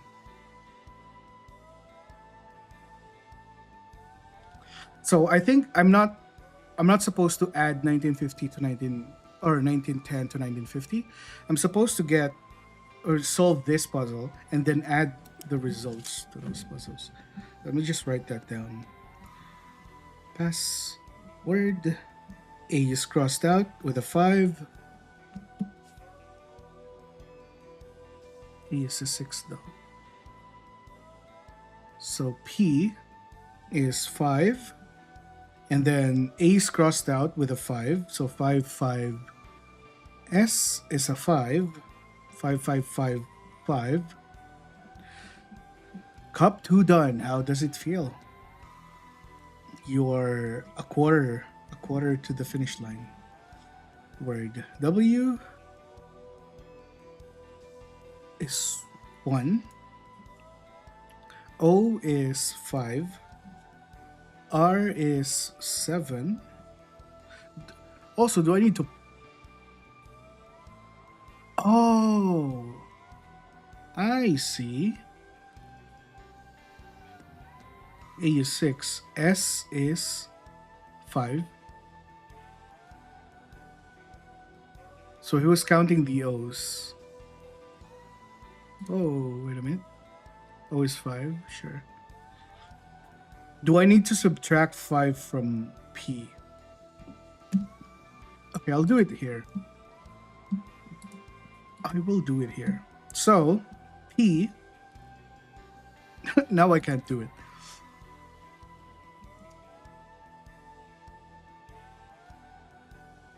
Okay, D is 5. Let me do it this way first. 5... Okay, 6 crossed out 5. 6 crossed out 8. 5 crossed out 5. What? That doesn't make sense. How many S are there? There's 5. This is bugging me though. Why is this crossed out? 1, 5, 7, 5. So, I got one for 1910, which is, initially, it's 5. Oh god, look at that. 6, 5, 5, 1, 5, 7, 5. But this is crossed out and saying 5. I'm not sure if I need to add them. Also, this P minus 5 makes me think that I actually need to subtract 5, so that's 0. W minus 1 is 0. So do I need to add them, or... If I add them... Math teacher. If it's crossed out, they are subtracting. Like borrowing.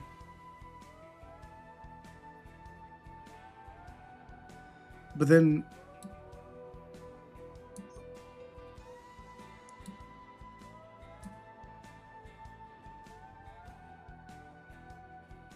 So you're saying that this is 0.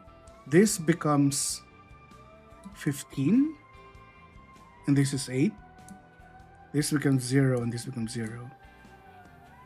Is this what you're saying? Is this what you mean? I'll write that down. 0080. I need to find the bus list for 1980. 1950, I mean. Oh, goodness. This. Oh god, I have to do this one manually.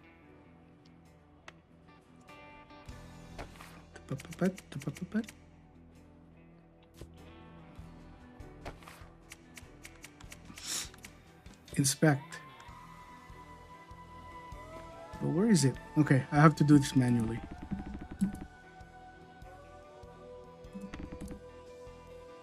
I should keep a note of this.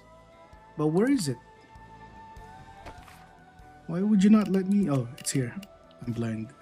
Okay. Yeah. So, P is 6. A is 9. Ah, you're right. It's 9 and then it's crossed out with an 8. S is 6, which is crossed out.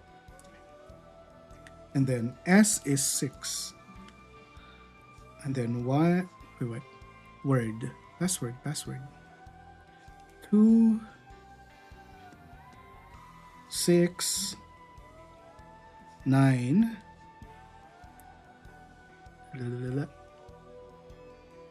How do you spell password? 7. Okay. I think I have everything I need to solve this puzzle. So this one is 6 9 6 6 2 6 9 7, and this is crossed out because it borrows here. 16 minus 7 is quick maths. I can't quick maths. 9. 5 minus 9 also borrow. Damn, look at this math teacher giving me a big hint. I wouldn't have known this. 6. 8 minus 6 is 2. 6 minus 2 is 4. So I add this. 4, 3, 4, 9. Am I right? Did I math correctly? Off to sleep. Good luck. Have a nice sleep. I hope you won the TFT. Imagine sleeping. I wish that were me. Where am I?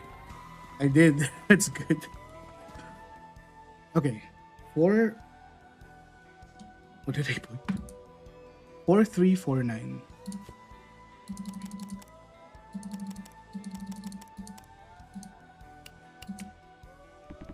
This isn't it. Hey, are you sure you can figure it out, the code, with that note? Just give out and wait for the welder to come. No. I got this. You just gotta believe in me, brother. What did I do wrong? I feel like...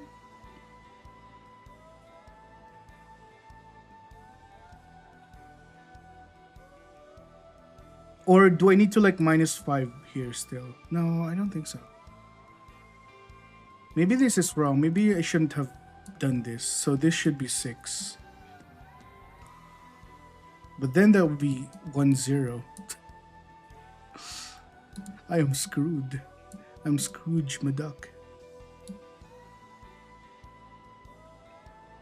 Remove that. Let me do this again. 5, 6, 5, 5, 1, 5, 7, 5.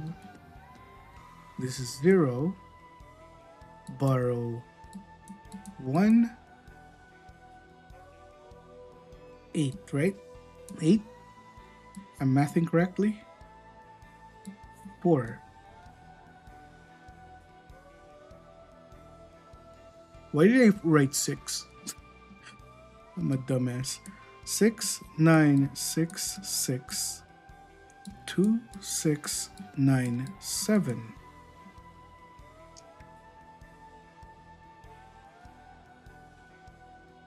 Borrow 9.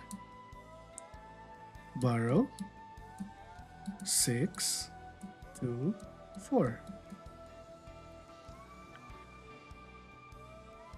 If I add them,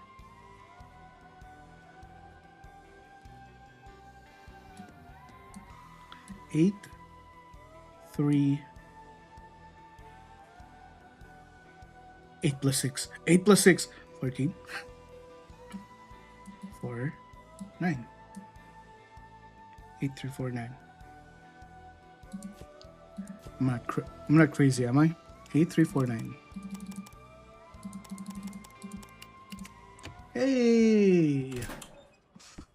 What is this? Wow, you really figured that out. What kind of magic trick was that? It's called mathematics, bro. You wouldn't understand. You're not a Sigma. No magic required. Just some arithmetic based on the clues and the person who set up the password left behind. Wow, that's so impressive. You decrypted that nonsensical document. Seems like the one who came up with the code was quite the genius. Since when does being a genius mean not leaving anyone with the basic information to do their jobs? Thanks, detectives. You don't know how much this means to us. Now let's take a look at what's inside the locker. Well, it looks like a duffel bag from the outside at least. A new clue was added to the notes. The thief must have been after this duffel bag. The owner of this bag is Alexander Wayne. The exterior pockets are all empty. Man, the suspense is killing me. Here, this is all that's inside. Okay. Toothpaste, toothbrush, towel, white shirt. I'm guessing that's an overcoat. Cigarettes. Lumen. Easy. Best viewers on stream boot. Crazy. Tell me more. Looks like ordinary travel items to me. They might be clues, so let's take a close look at them.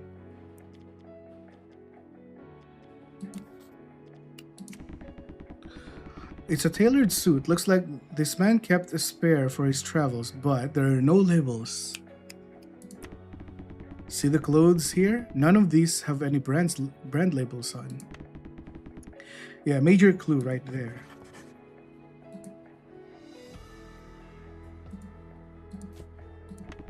They might be clues, so let's take a close look at them.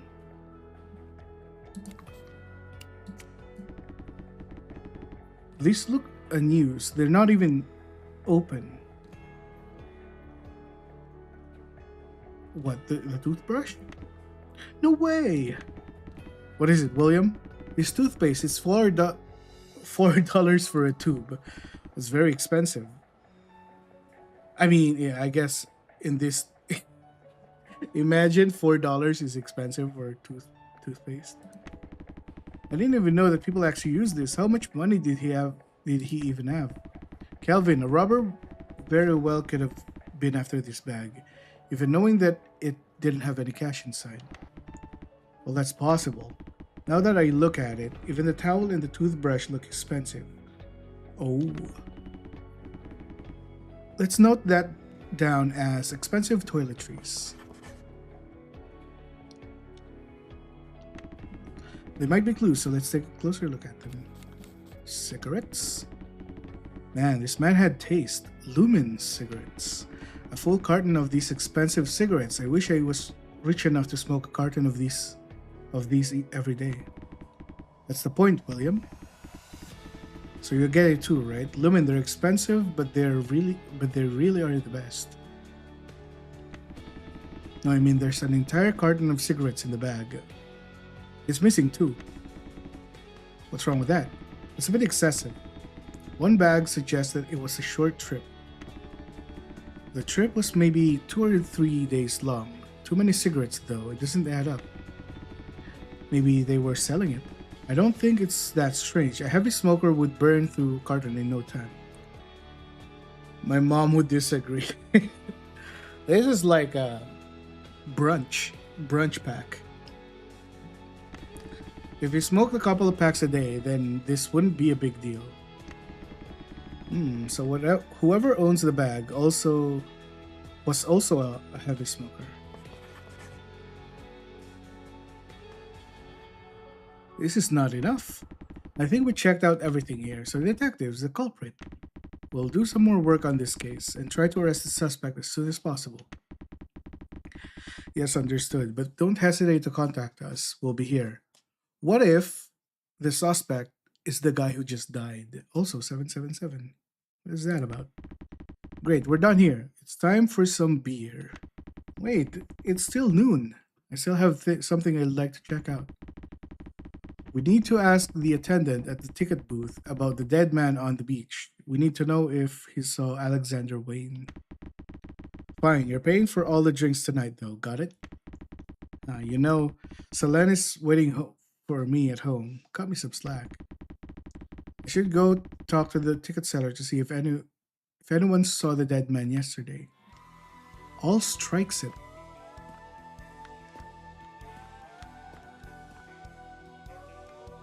I'm watching everything. Eastline. Sorry we're closed for. Oh, it's you, detectives. If you're okay, I'd like to ask what happened yesterday at the station. About yesterday, I'm afraid I don't know much about it. It's not about the robbery. You see this person while you were on shift yesterday. Or well, I do work all day here, but I don't remember every single customer I sell tickets to. Wait a minute. If I did, my head just might just explode. In that case, do you remember a customer who bought two tickets, one for Pamela Street, living at 810, and another for Somerset Beach, living at 830? Ah, that. Yeah, I remember. Come to think of it, I think the customer looked like the man you just showed me. Yes. Ooh, spicy. He came around 8 yesterday. First, he asked for a ticket to Pamela Street, I think, which is the 810 one. Yeah. And well, it's just my job, so I did it. Sold him the ticket, I mean. And I thought that was the end of it. Him paying for the ticket and all. Then he came back and started banging on the glass. I told him the glass is really thin and might break it, and then he told me he wanted a ticket for Somerset Beach right away. Wait, so he left and then came back? He got upset? He wasn't being angry with me, but his voice is louder. Cup 3 done. Man, you're chugging through this. How's it? How are you feeling? Does it taste delicious? Is it good for a 4 a.m. drinking binge? I feel like barfing. Yeah, you gotta keep it in. You shouldn't barf, by the way. Just so you know. You gotta keep it in. You gotta fight the urge. Fight the power. Row, fight the power. Frantic. I see. Please continue. Anyway, he asked for the fastest ticket, so I booked him another.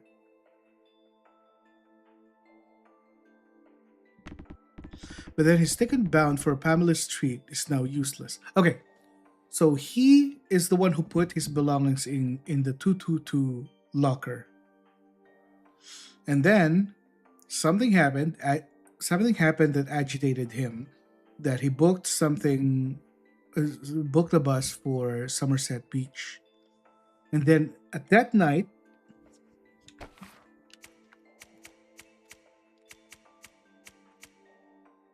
11 p.m. No. He was killed first. Once he got to Somerset Beach, he probably told the guy that his belongings are in the locker, and the guy was trying to pry it open, but unsuccessful. So the guy was rich. None of them have labels, including the clothes. It's all coming together. So I asked her, "Do you want a refund on that ticket?" I don't know what he was in a rush for, but he just snatched the ticket out of my hand. He still has the bag. Oh. And that's all I've seen of that man. Anyway, that's why I remember him. He was a moeable customer. Moe customer. Sure. So he didn't even receive a refund and left in a hurry. I see. Thanks for your help. No problem, detective. On the evening of October 11th, a man who arrived at Somerset Beach on 8:10 p.m. bus died around 1 a.m. the following day. 8:30, you mean? Wait, what? After sitting against the seawall all night. The same night, around 11 p.m., someone tried to steal a bag from locker 222 at Salty Mary Station. I'm sure these two incidents are deeply intertwined. I need to organize all this information.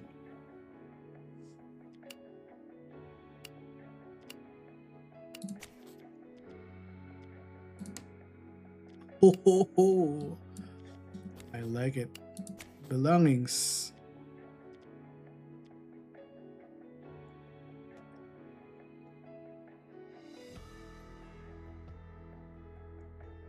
Wait, what?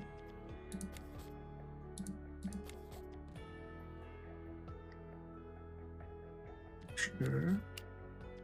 Heavy smoker.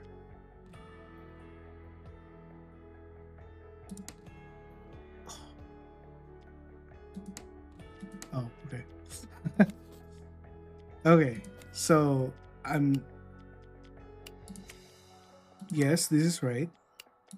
I just need this. Hmm. Security guard at the station ran into a suspect who attempted to vandalize. I don't think that's it. Maybe this.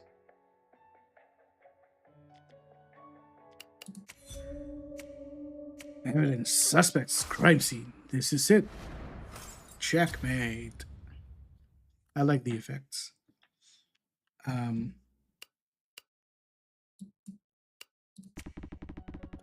According to the ticket seller, it's definitely true that Alexander Wayne was at Salty Mary Station on October 11th, and at the same time, a bag was stored in Locker 222.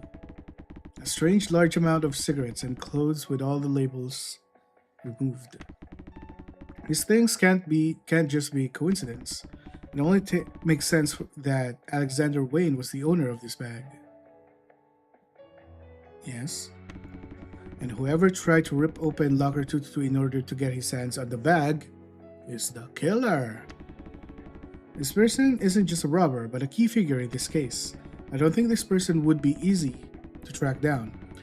I don't have any clues that would lead me to the suspect. The crime happened late at night and nobody was around, with nobody around. Where should I begin finding witnesses? Oh, come to think of it, the botany book that Charlotte gave me, this was also a completely unexpected clue. True?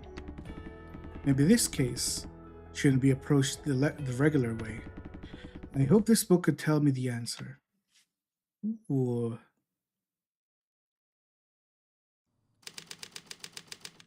Kevin Foster's study. I'm tired. I think Selene is sleeping. I should get started on the book Charlotte gave me. What kind of book is this? Why did Dr. Charlotte immediately notice the word SEMA? I should read the book Kafra. It's placed between the clues.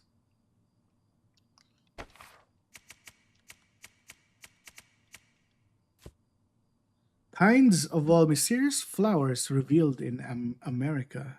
That's what Kafra stands for. Oh. The prefix makes it sound like a botany travelogue, if anything. Castor bean, ginseng, cowbane, ghost orchid. What the hell is this writing? Black datura. What's this? This looks like the last page.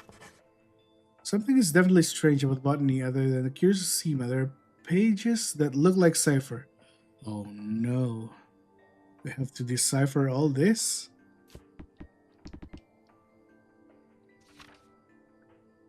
The 5 letters below shall lead them to doom.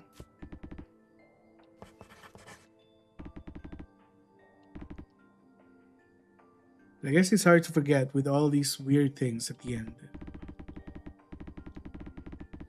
SEMA, it's the same word, alright, but this book isn't made out of the same paper compared to the note, okay?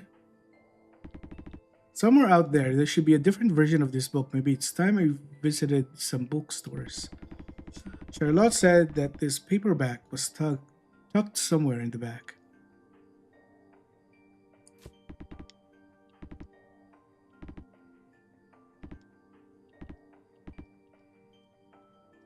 Interesting. SEMA. Okay. That gives me a lot to think about. I should come back to this book at some other time, but today, taking care of these things took a lot of time. I should check on Selene and go to sleep too. She'd be fast asleep by now. I should head to her room. Solan, honey, I'm home.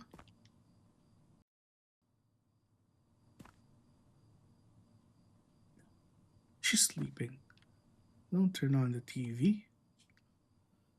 Uh, 12th. Albi Russell murdered. What's next for the casino? Losing both revenue and owner? Nine Angel Casino ongoing ownership disputes amid full bankruptcy proceedings. That's it. Selene. Oh, Selene is the daughter, I think. Selene Foster. How's my princess doing? Oh, I see what's happening.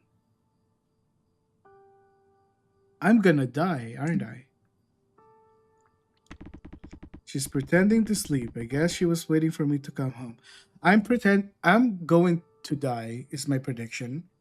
And then when I die, my daughter, Selene, I will take over my I no no I will play as my daughter in the future and then solve the mystery that killed my father type thing. Is that what's happening? How strange. I'm sure I left my badge on the table. Wonder what happened to it.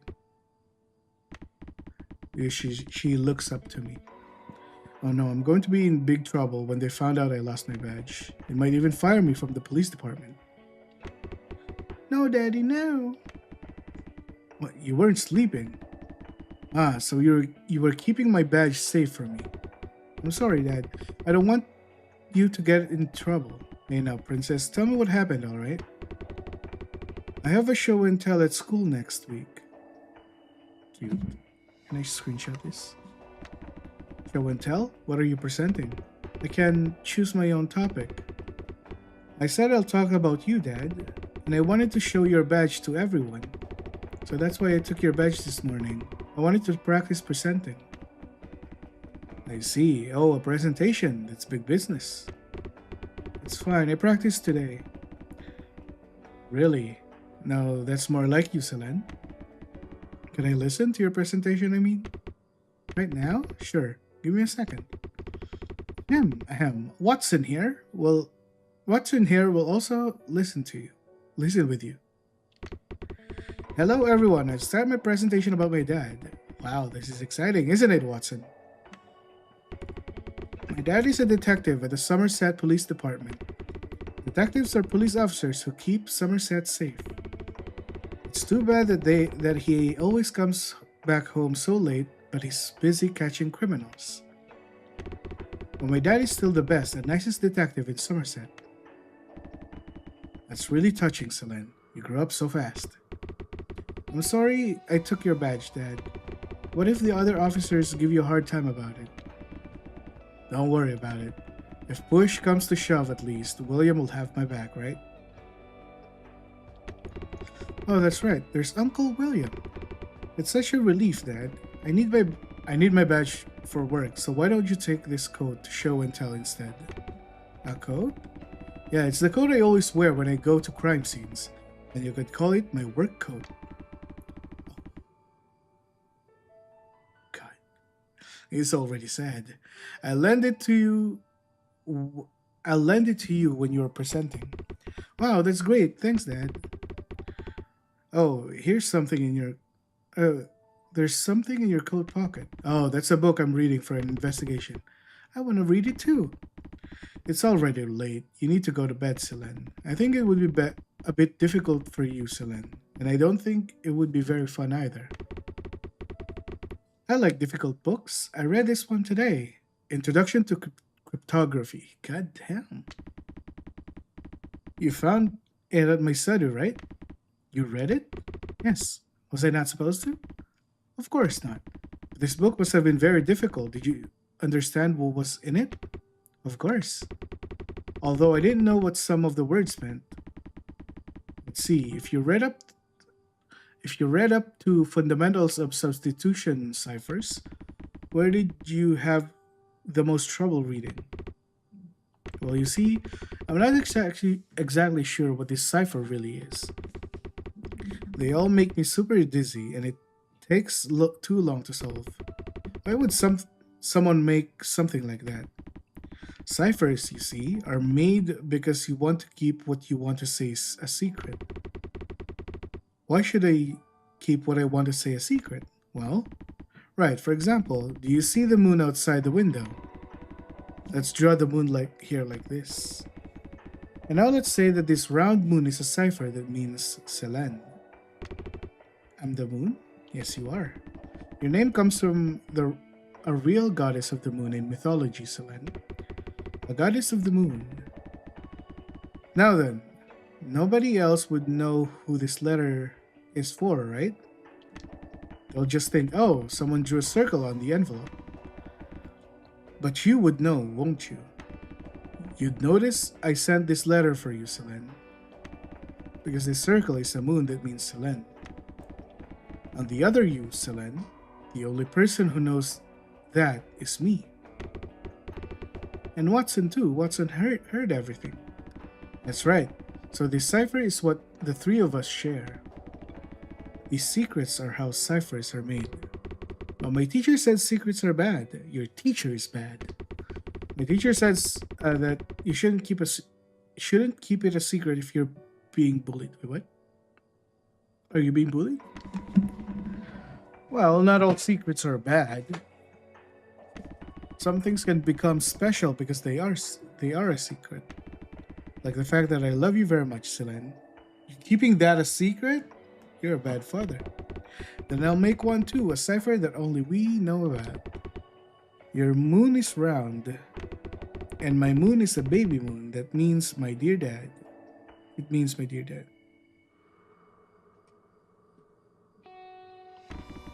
It's a crescent moon. I'll think of you whenever there's a crescent moon, Selen. Cute. But you know, what if I want to make other things a cipher? My dear dad, when are you coming home today? I might want to ask you something like this, but in a cipher. You can always make more of these. The important thing is to remember what signs mean what. The moon might not be enough. Here's a constellation chart, like so. Here's another cipher. This is a substitution table that will help you crack the code. Don't lose it. Lost chunks at cup 4. What do you mean lost chunks? You dropped it? Or did you throw up? Spew? No! This can't be happening. Should be fine. It should be fine. At the end of the day, as long as you're when you sit on the toilet is clear, it should be fine. Or almost clear, like pea colored. Substitution table.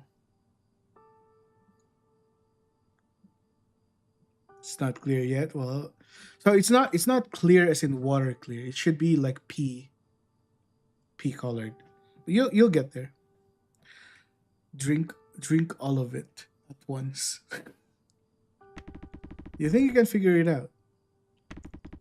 The picture on the top right means the alphabet down here. Yeah, there was something like that in the book too. Good. Do you think you can crack the code and tell me what the sentence say? So this is I love you, Selen Foster. Cute. Correct. Great job, Selen. That's how substitution ciphers work. It's just like the one in the book. I like that.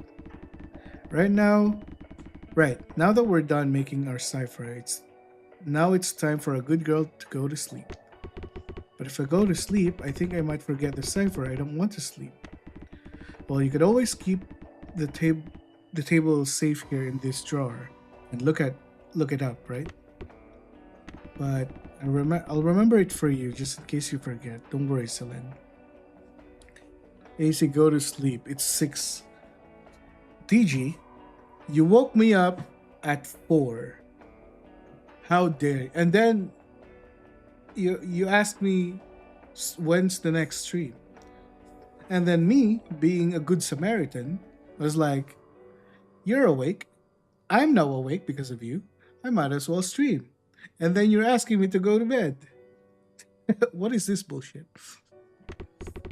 Really, can I ask you about other things too later? Anytime. I'll do anything for you, Selene.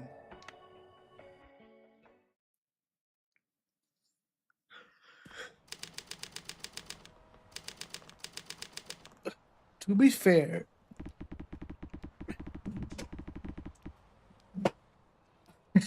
what's that? I'm repositioning myself. I am sleepy. However, I have work in 2 hours, so I'm screwed. I might as well just. I'll finish this chapter and then I'll probably get something to eat and then I'm probably going to work. Just wait until work. I'm really enjoying the story so far. How long have I been streaming? 2 hours. So I think this whole game takes around 9 hours. So this is gonna be a multi-part. I really hope I can go home early today for Selene's birthday. Oh no! Don't set up the flag like that.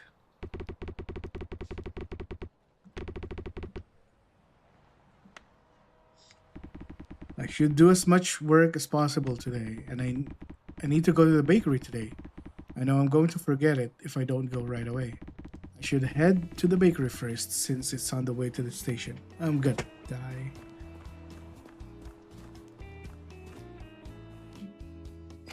I need to buy a cake. Oh, hello. Oh, detective, what brings you here this fine morning? Feeling like some donuts? Donuts are alright, but my girl's birthday is in a few days. I'd like to put in an order for a cake. Oh, it's Selene's birthday already. Time flies, doesn't it? They grow up so fast. Yeah. Where's the mom? Where the mom at, huh? Where's baby mama? I'd like one of these customized cakes, please. Yep, of course. What do you want me to write on it? Here. Can you do this? He's like, are you crazy? Oh, you have it? You have it written down. Let's see. This is a constellation of some sort, right? Something like that. Oh, I want to see it. Damn. I I can't decipher it. I'm gonna take a guess. Happy birthday, Selene Foster. Easy. Easy. I guess it's something Selene's into these days. Seems like kids in that age like some wacky things. Dinosaurs, constellations, and all that, right? Those are alchemy symbols. No, it's Happy Birthday, Selene Foster. Why? How can you not read it? Easy, easy peasy. Just look at it. Just read it. It's English, isn't it? Would it be too complicated for a cake? Nah, this is fine. I'm a good baker, you know? I'm glad. Thank you very much. Leave it to me, detective. I'll make sure it's exactly as you want. Swing by in 2 days, alright? Now that I put in the order for Selene's birthday cake, I should head to the station. Can I have some donuts now? Station. Oh, good morning, William. Yeah, morning. Can I straight up to Pamela Street? Why are you just standing there? Let's get going already. No, I'm not just standing here. Look behind. Teleports behind me. Are Cornelius Magnus? Are these two the detectives in the homicide division? That's right, sir. Good to meet you. I'm Cornelius Magnus, the new police commissioner. Likewise, sir, Calvin Foster. So you're the famous detective Foster. Your reputation precedes you. Not at all, sir. I didn't do it alone. Anyway, I'm guessing it might not be the best place to work. I commend your efforts. Somerset really is a bit of a quiet neighborhood, yes. So what brings you here, Chief? Mostly because of the security checks at the Southern District. We got some things to discuss with the sheriff here. Oh, makes sense. It's that time of year, right?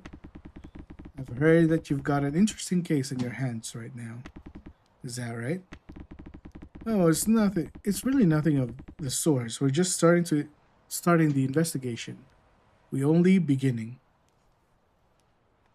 We only beginning, William. We only beginning. Calvin, what do you think? It's a complicated case. I suppose we'll see if it's any more serious than a regular murder, however.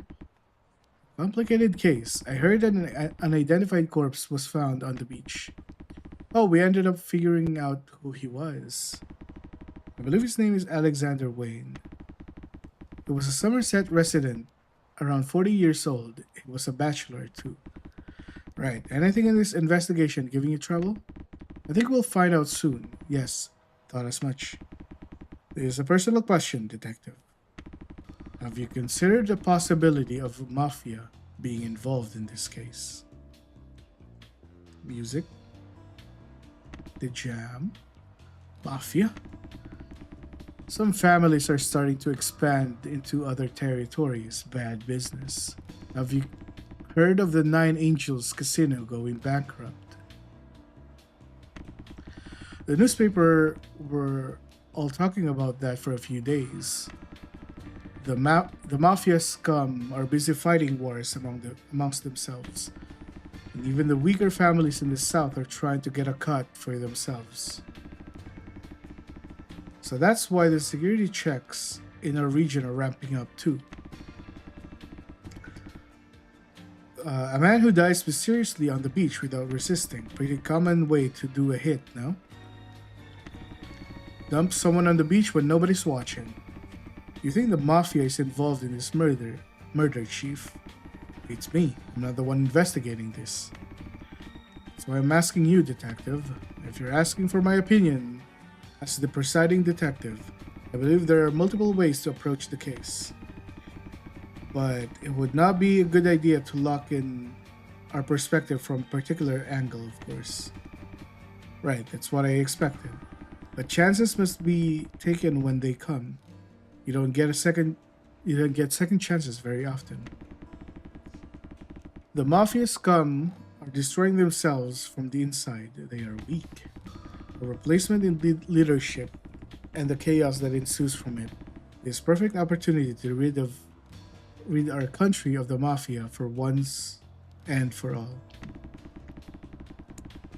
I was thinking of assigning this case to the UCDT, depending on your opinion, detectives. The UCDT? The Underworld Crime Deterrence Team. It's a bit short on personnel at the moment, but still.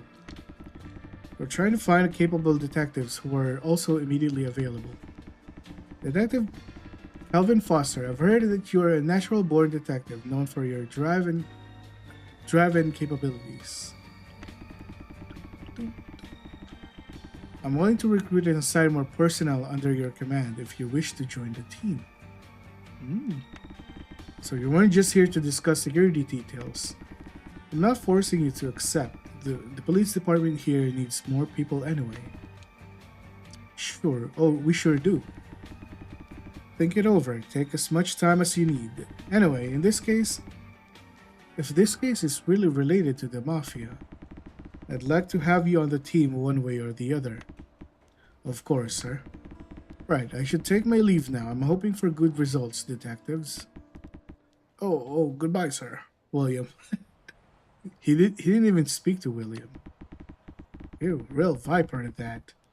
He's been hounding us as soon as we clocked in. Well, that wasn't that bad, was it? It's his job anyway. I like him. Much more energetic than the last chief, would you say? You like him? What good results? What kind of murder case has good results anyway? Is it good that nobody other than the man himself was hurt? Since it turned out to be, after all, this hullabaloo. a lonely bachelor's suicide? Or is it a good result that we can voluntarily get to know those mafia thugs? Which of those two are better? I suppose the first option is a bit better. Things can really be good when a person dies, can't they? Huh? That's weird. I thought you'd be interested in joining the UC something. Good chance to climb the ladder, no? And you lock up a whole truckload of criminals in the slammer, too. I know you like them. William, I don't like criminals. Calvin, you get off coming up with perfect explanations about who, when, where, how, and why committed a crime in front of everyone. What? Call that an infatuation. Finished up all four. Congratulations, buddy. You're halfway there. Oh, living on a prayer.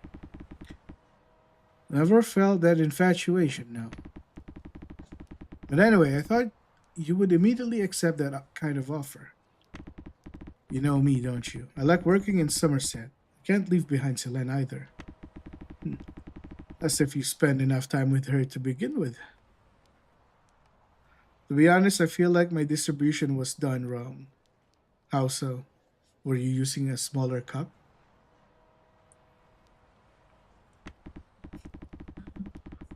I mean, the cup doesn't matter as long as you finish the entire jug within 1 hour.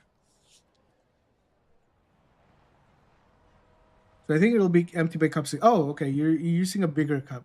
That's good too. As long as you finish the whole. The only reason why you're taking it a cup at a time is so that you don't throw it out. But as long if you can chug the whole jug, that's probably better. Maybe the chief thinks highly of me because of my record, but without you, William, I don't think I'd have caught half as many criminals. Also, did you put it in the fridge? And are you using a straw? Because that, I think they recommended that. Like you said, I'm all good for this deducing things in my head and explaining them. Unless UCDT has two vacancies, I don't think I'll be a good fit.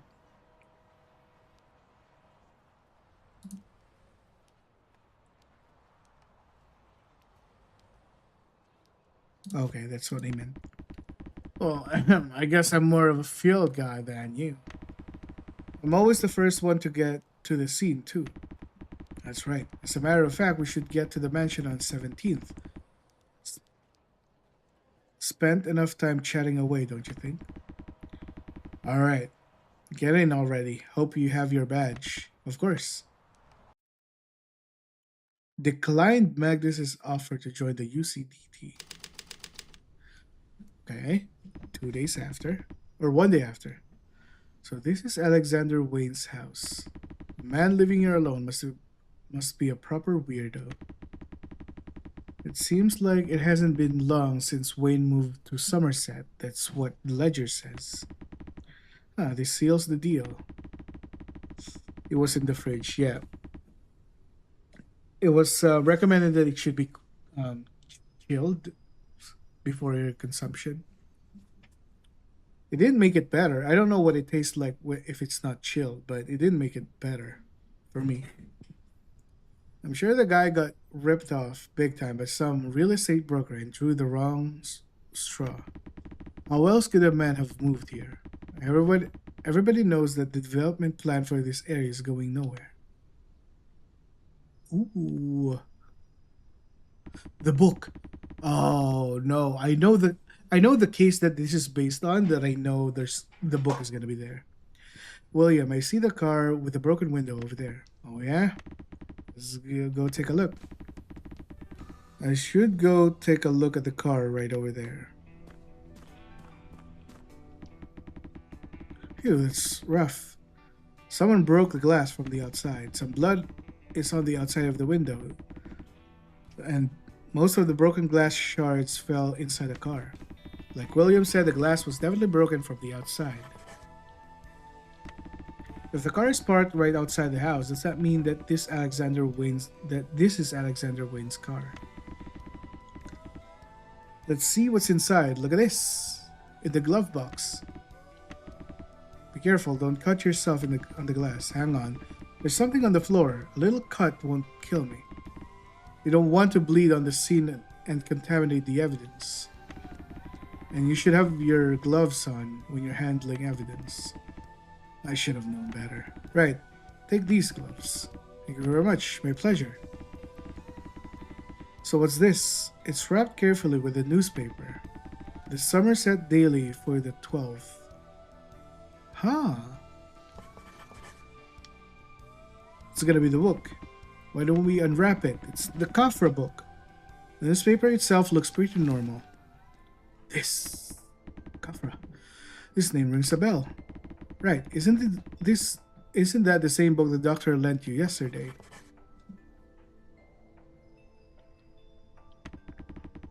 Yeah, there's some differences in the cover and spelling. Capital FRA. Mind if I scan through this book for a while? Go ahead, I'll see if there are any other noticeable things about the car. There was something mysterious.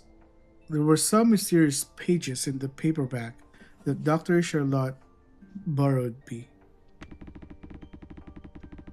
I should see if it's exactly the same, including all those pages. Let's see, shall we? Castor beans, ginseng, carbonate, benet. Wait.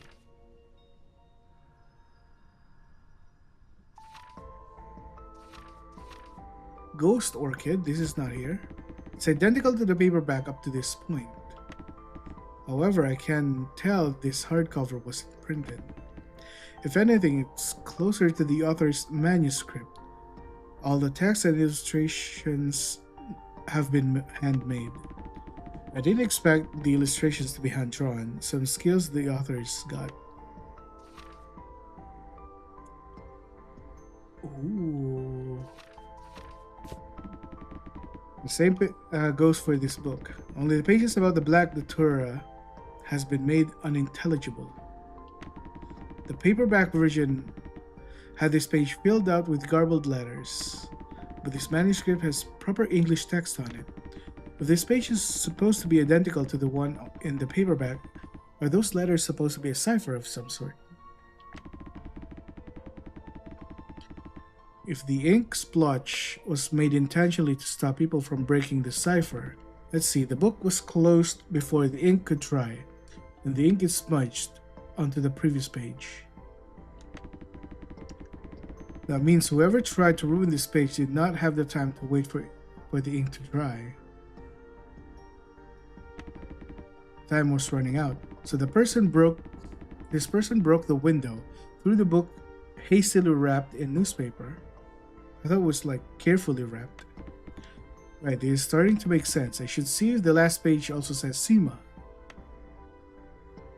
Dun dun dun. Ooh! I saw them in the paperback. It must be a sort of cipher that contains some important information. I should try my hand at breaking the code when I go back home today.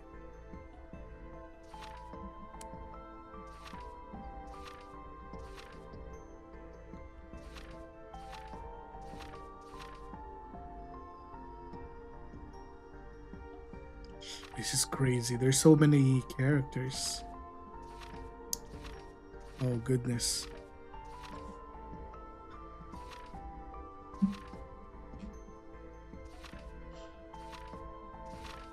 Ooh, there he is. There we go. This torn part. Could this be? So this was the note Alexander Wayne had on him. Could let William know about this. William, take a look at this. See this torn page? It fits with the SEMA note we found on Wayne. Sure it does. This is an amazing discovery. What a coincidence. Wait, is it not a coincidence? Maybe this really is Alexander Wayne's car. I'm not sure why he parked it here when he has a garage. We should run the plates. I'll have Officer Coleman do it when we go back. Did you not notice anything else from the car? No, really. I think the book was all there was inside. But anyway, look here. I found something too.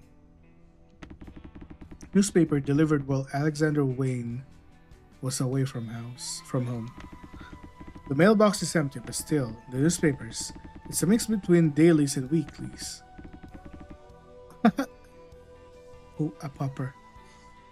At the bottom, the daily on the 10th. Genius Dog Park Malza reveals nationality.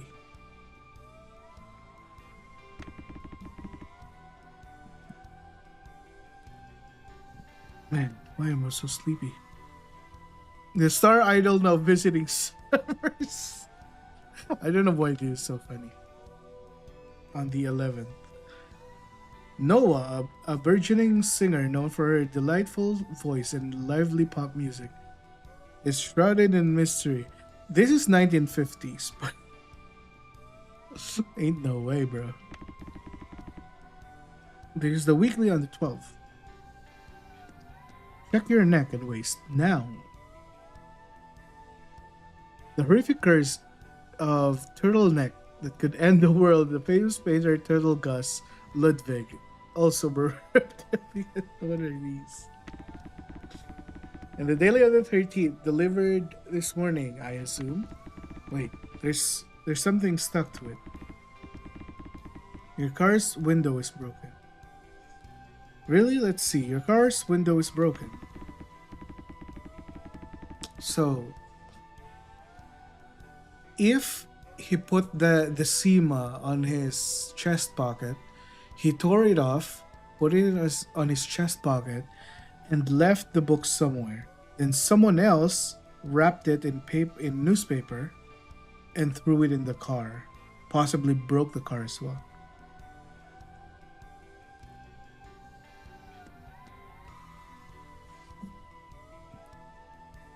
If he didn't, then what's the point? Yeah, he would have been here around 8 or 9 in the evening. Seems like he saw the broken window and left a note.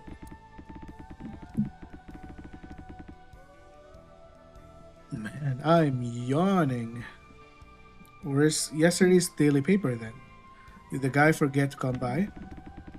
What? What are you talking about? We already know where yesterday's paper is. Well, we did? When? The paper for the 12th is right here. Wrapping the book. Right here. Oh, right. It was the same paper. I forgot. I was distracted by the book after all. And I think we could narrow it down when the window was broken with this clue. It must have been on October... Wait, stop. What's wrong? Is there a problem? No, Calvin, don't be so careless. William, are you alright? I hope you didn't cut your head open when you were looking through the car or something. Now, calm down. Calvin, I know exactly what you're going to say and why. I think you're the one who should calm down. As far as I know, there's only one delivery guy who does the rounds around these parts. The same delivery man brings the morning paper and the weekly, which is delivered this evening, in the evening.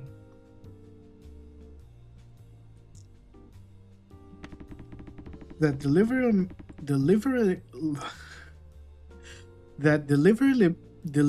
man left the paper on the 12th as if nothing happened.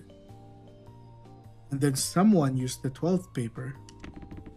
The car window was shattered in pieces when he came back later that day in the evening. And the delivery man, obviously startled, left a note to let the owner know. Isn't this what you were trying to say?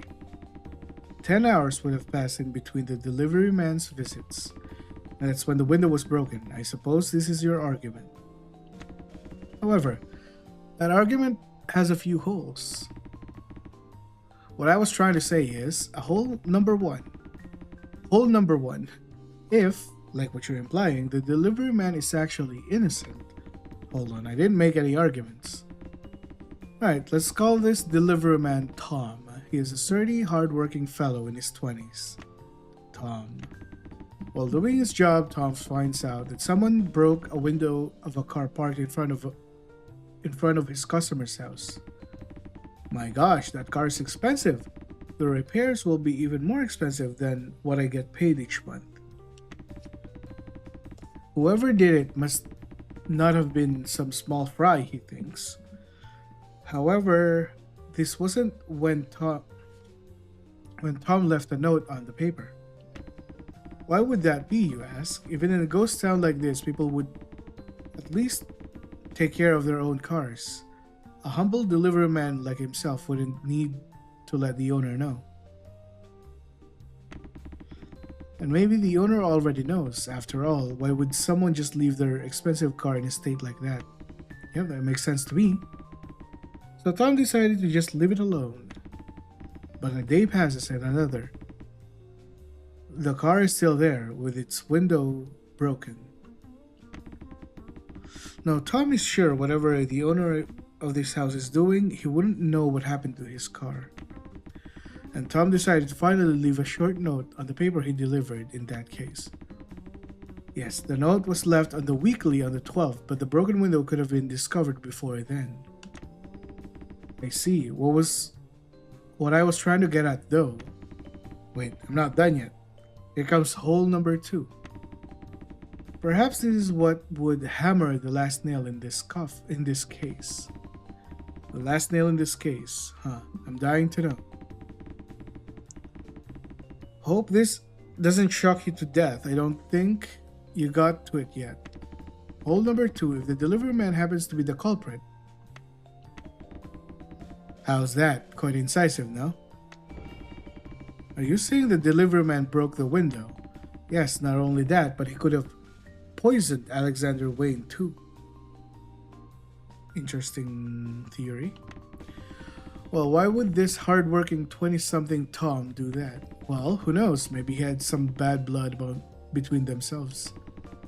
So he killed Alexander Wayne, stole his book, broke his window and chucked it inside. And still couldn't let go of his anger, so went to the train station to pry open the locker 222. Then he gets noticed and throws a pry bar at the security guard. Why is there blood though? But still didn't forget to do his job delivering newspapers. Well, let's say we give him the benefit of the doubt and suppose he only broke the window and didn't kill anyone. Even if the delivery guy broke the window like you said, isn't it strange that the guy would effectively turn himself in with the note in that case? It could be an attempt at misdirection. If I left the note in the evening paper on the 12th, anyone would figure the window got smashed sometime during the morning or afternoon of the 12th, just like you did. Right now, how does this work? The guy leaves the note first, then breaks the window the following day. The following day, you mean he could have done it this morning, after delivering the paper as if nothing happened. That way, the culprit can have an alibi until the 12th and not appear suspicious. So, to sum up your argument, the note is in the paper on the 12th isn't enough evidence to think that the window was broken on the 12th. Okay. I had to take a few seconds to process that. Yeah, that's what I'm getting at. What if there were 2 more clues? A clue that shows the window was definitely broken later the morning on the 12th, and that it was broken before the evening of the 12th. 2 clues just like that.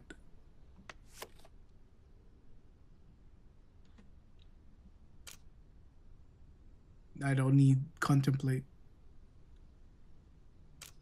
Single clue might reveal a little.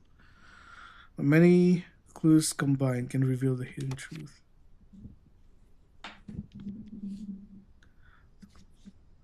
The car's window was definitely broken after this morning, October 12th. This is because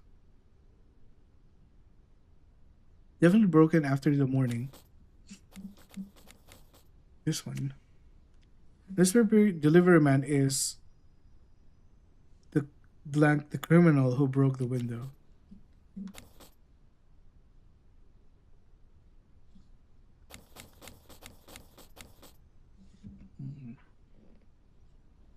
The same person. Easy crazy. What are you doing here? What have you done? Accomplice of? Completely irrelevant?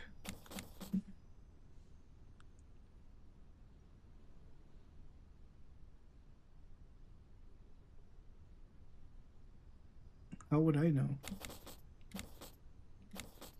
The newspaper delivery man is the same person as the criminal who broke the window. An accomplice of.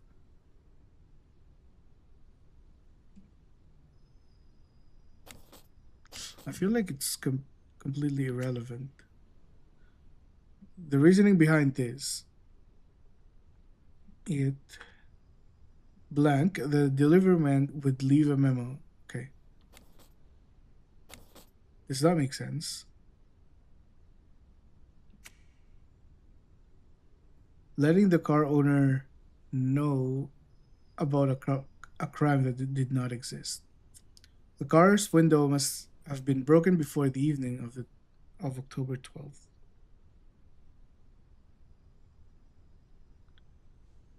Would leave a memo letting the car owner know about the crime.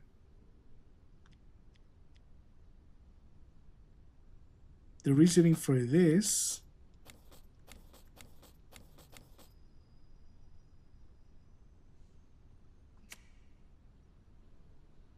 I'm gonna try this.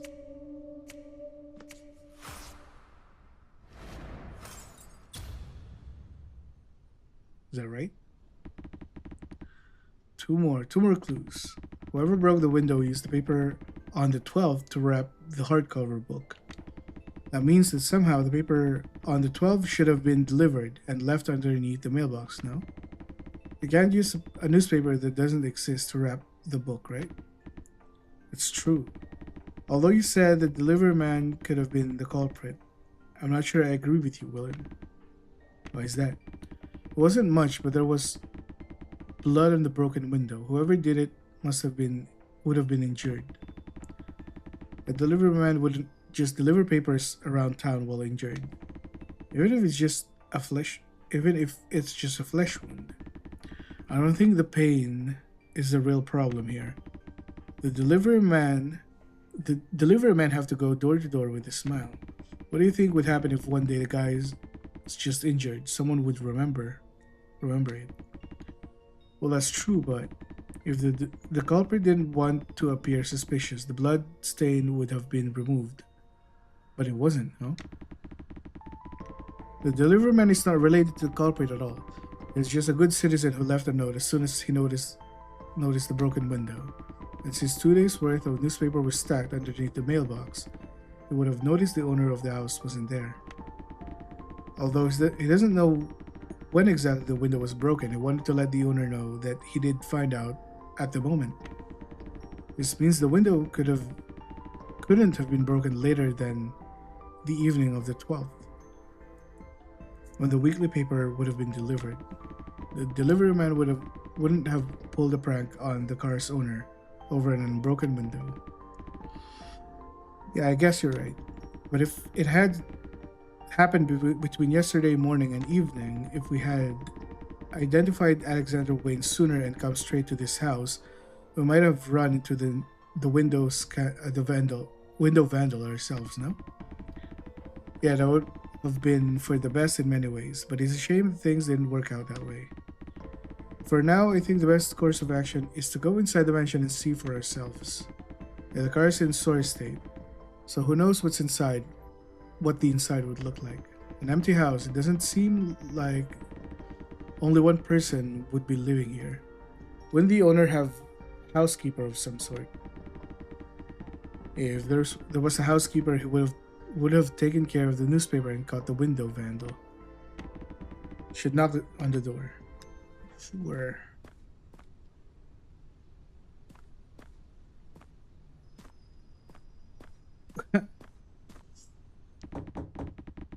We're in front of.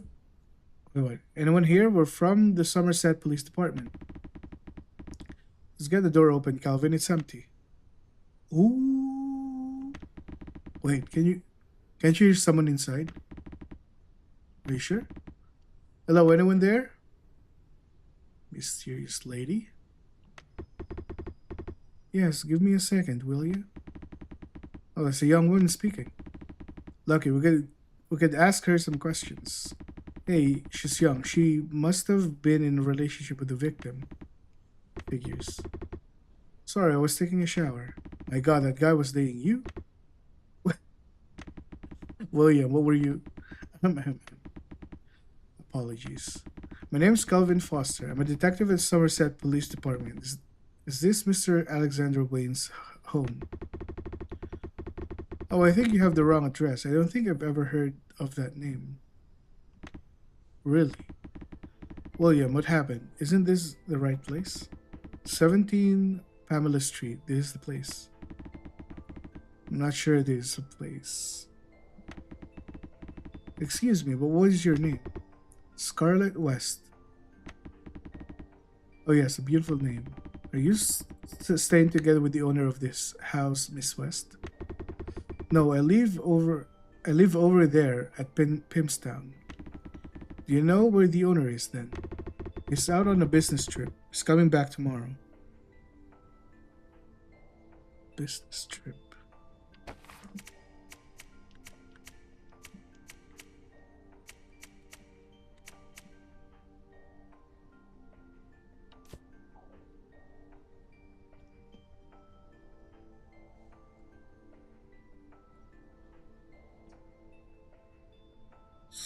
Pamela Street. I mean, Louis Bryan is on a business trip. And the name of the owner is Theodore Brucewig.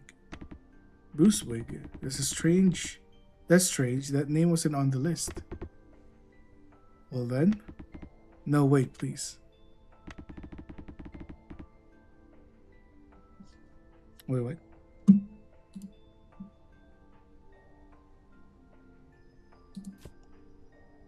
We have a few more questions for you, madam.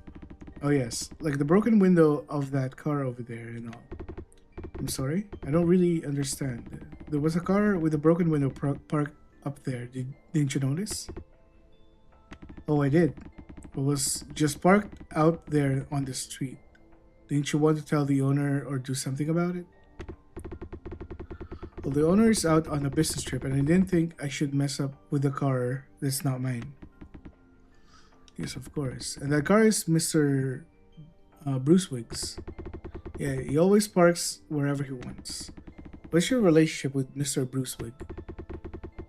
It seems a bit private. Do I really need to tell you this? Yes, we're conducting an investigation. Thanks for your cooperation. We're just friends. He asked me to clean the house while he's away for business. Away for business, then, Miss West, when did you arrive here? I arrived this morning. I'm going back to Pimpstown tomorrow. I see. So you don't know about what happened yesterday. Did something happen? Well, we found a corpse on the beach. It's a bit far from here. Oh, I see. She doesn't seem alarmed by that. How do I save?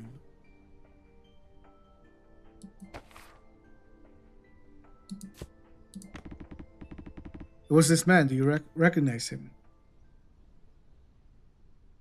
Oh no, it's the owner. This person died yesterday? That's right. We believe he died on the night of the 11th, to be exact.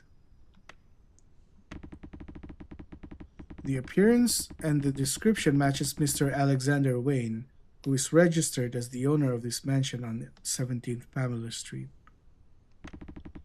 I'm not sure why, but you don't know him though. Under a different name, maybe. I really don't know anything about the name you mentioned, but this man, I think it's really Brucewig. Are you sure? Yes, but he said he would come back on the 14th. I really have no idea why he died. When did he exactly leave for business? On the 10th. Did Bruce smoke these Lumen cigarettes often? Cigarettes, maybe, I think so. Did he also have a habit of removing the labels from his clothes? What? How? How would I know that? Oh, well, I'm sorry. We're thinking that this Alexander Wayne might have used an alias when he was talking to you, Miss West. You know, anyone who would have had any bad blood with Mr. Wayne. Cup 6, is that the final cup? No, I've never seen him with other people. Are you done with your prep? It's like a 7 exists. Suffering doesn't stop. Well, drink it. What are you waiting for? I'm guessing that someone killed Brunswick. We're finding it, likely. Do you know anything about this book? We found it inside his car. I'm afraid not. You can always tell us anything if you ever do remember more. Anything will do. Of course, I'll let you know if anything comes to mind. It's all too sudden for me. I'm not sure what. Oh, we're sorry. We should have been a bit more considerate. As a matter of fact, we'd like to have you at the station for further questions. What? The police station? William, mind if I leave Miss West with you for further questionings? I'll look inside the house. With me? Of course. He'd love to. Wait, further questioning? It's a murder case after all. We'd like to know more about this Bruce Wig. I need to go back to Pimstown by tomorrow. My lover is waiting for me. I'll drop you off in Pimstown when we're done. How's that? What? A police car? I don't think that will be necessary. No thanks. Do I have a choice here? Now, really, please would appreciate your cooperation. Do you mind if I at least pack my belongings then? I suppose this house doesn't really need any more cleaning now. So she's just here to clean? As you wish. But since we need to keep this scene intact, William will accompany you. Oh, I will? You, whatever. Oh, don't mind me. I'm not here to stop you from doing any. She's gone. Hot-tempered, that lady. For a person who's only met the victim in private, and who's also close enough to so that the victim asked her to clean his house while he was on a business trip, seems a bit too detached from everything that's happening. She said she had a lover. Maybe she really was just friends with Alexander Wayne.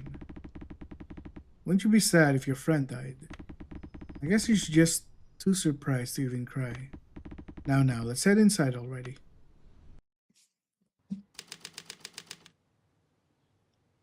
Okay. I think I'm leaving it here for now. It's been 3 hours. I'm gonna grab something to eat and then start work. I hope this saves and I continue here. If not, then GG. All right.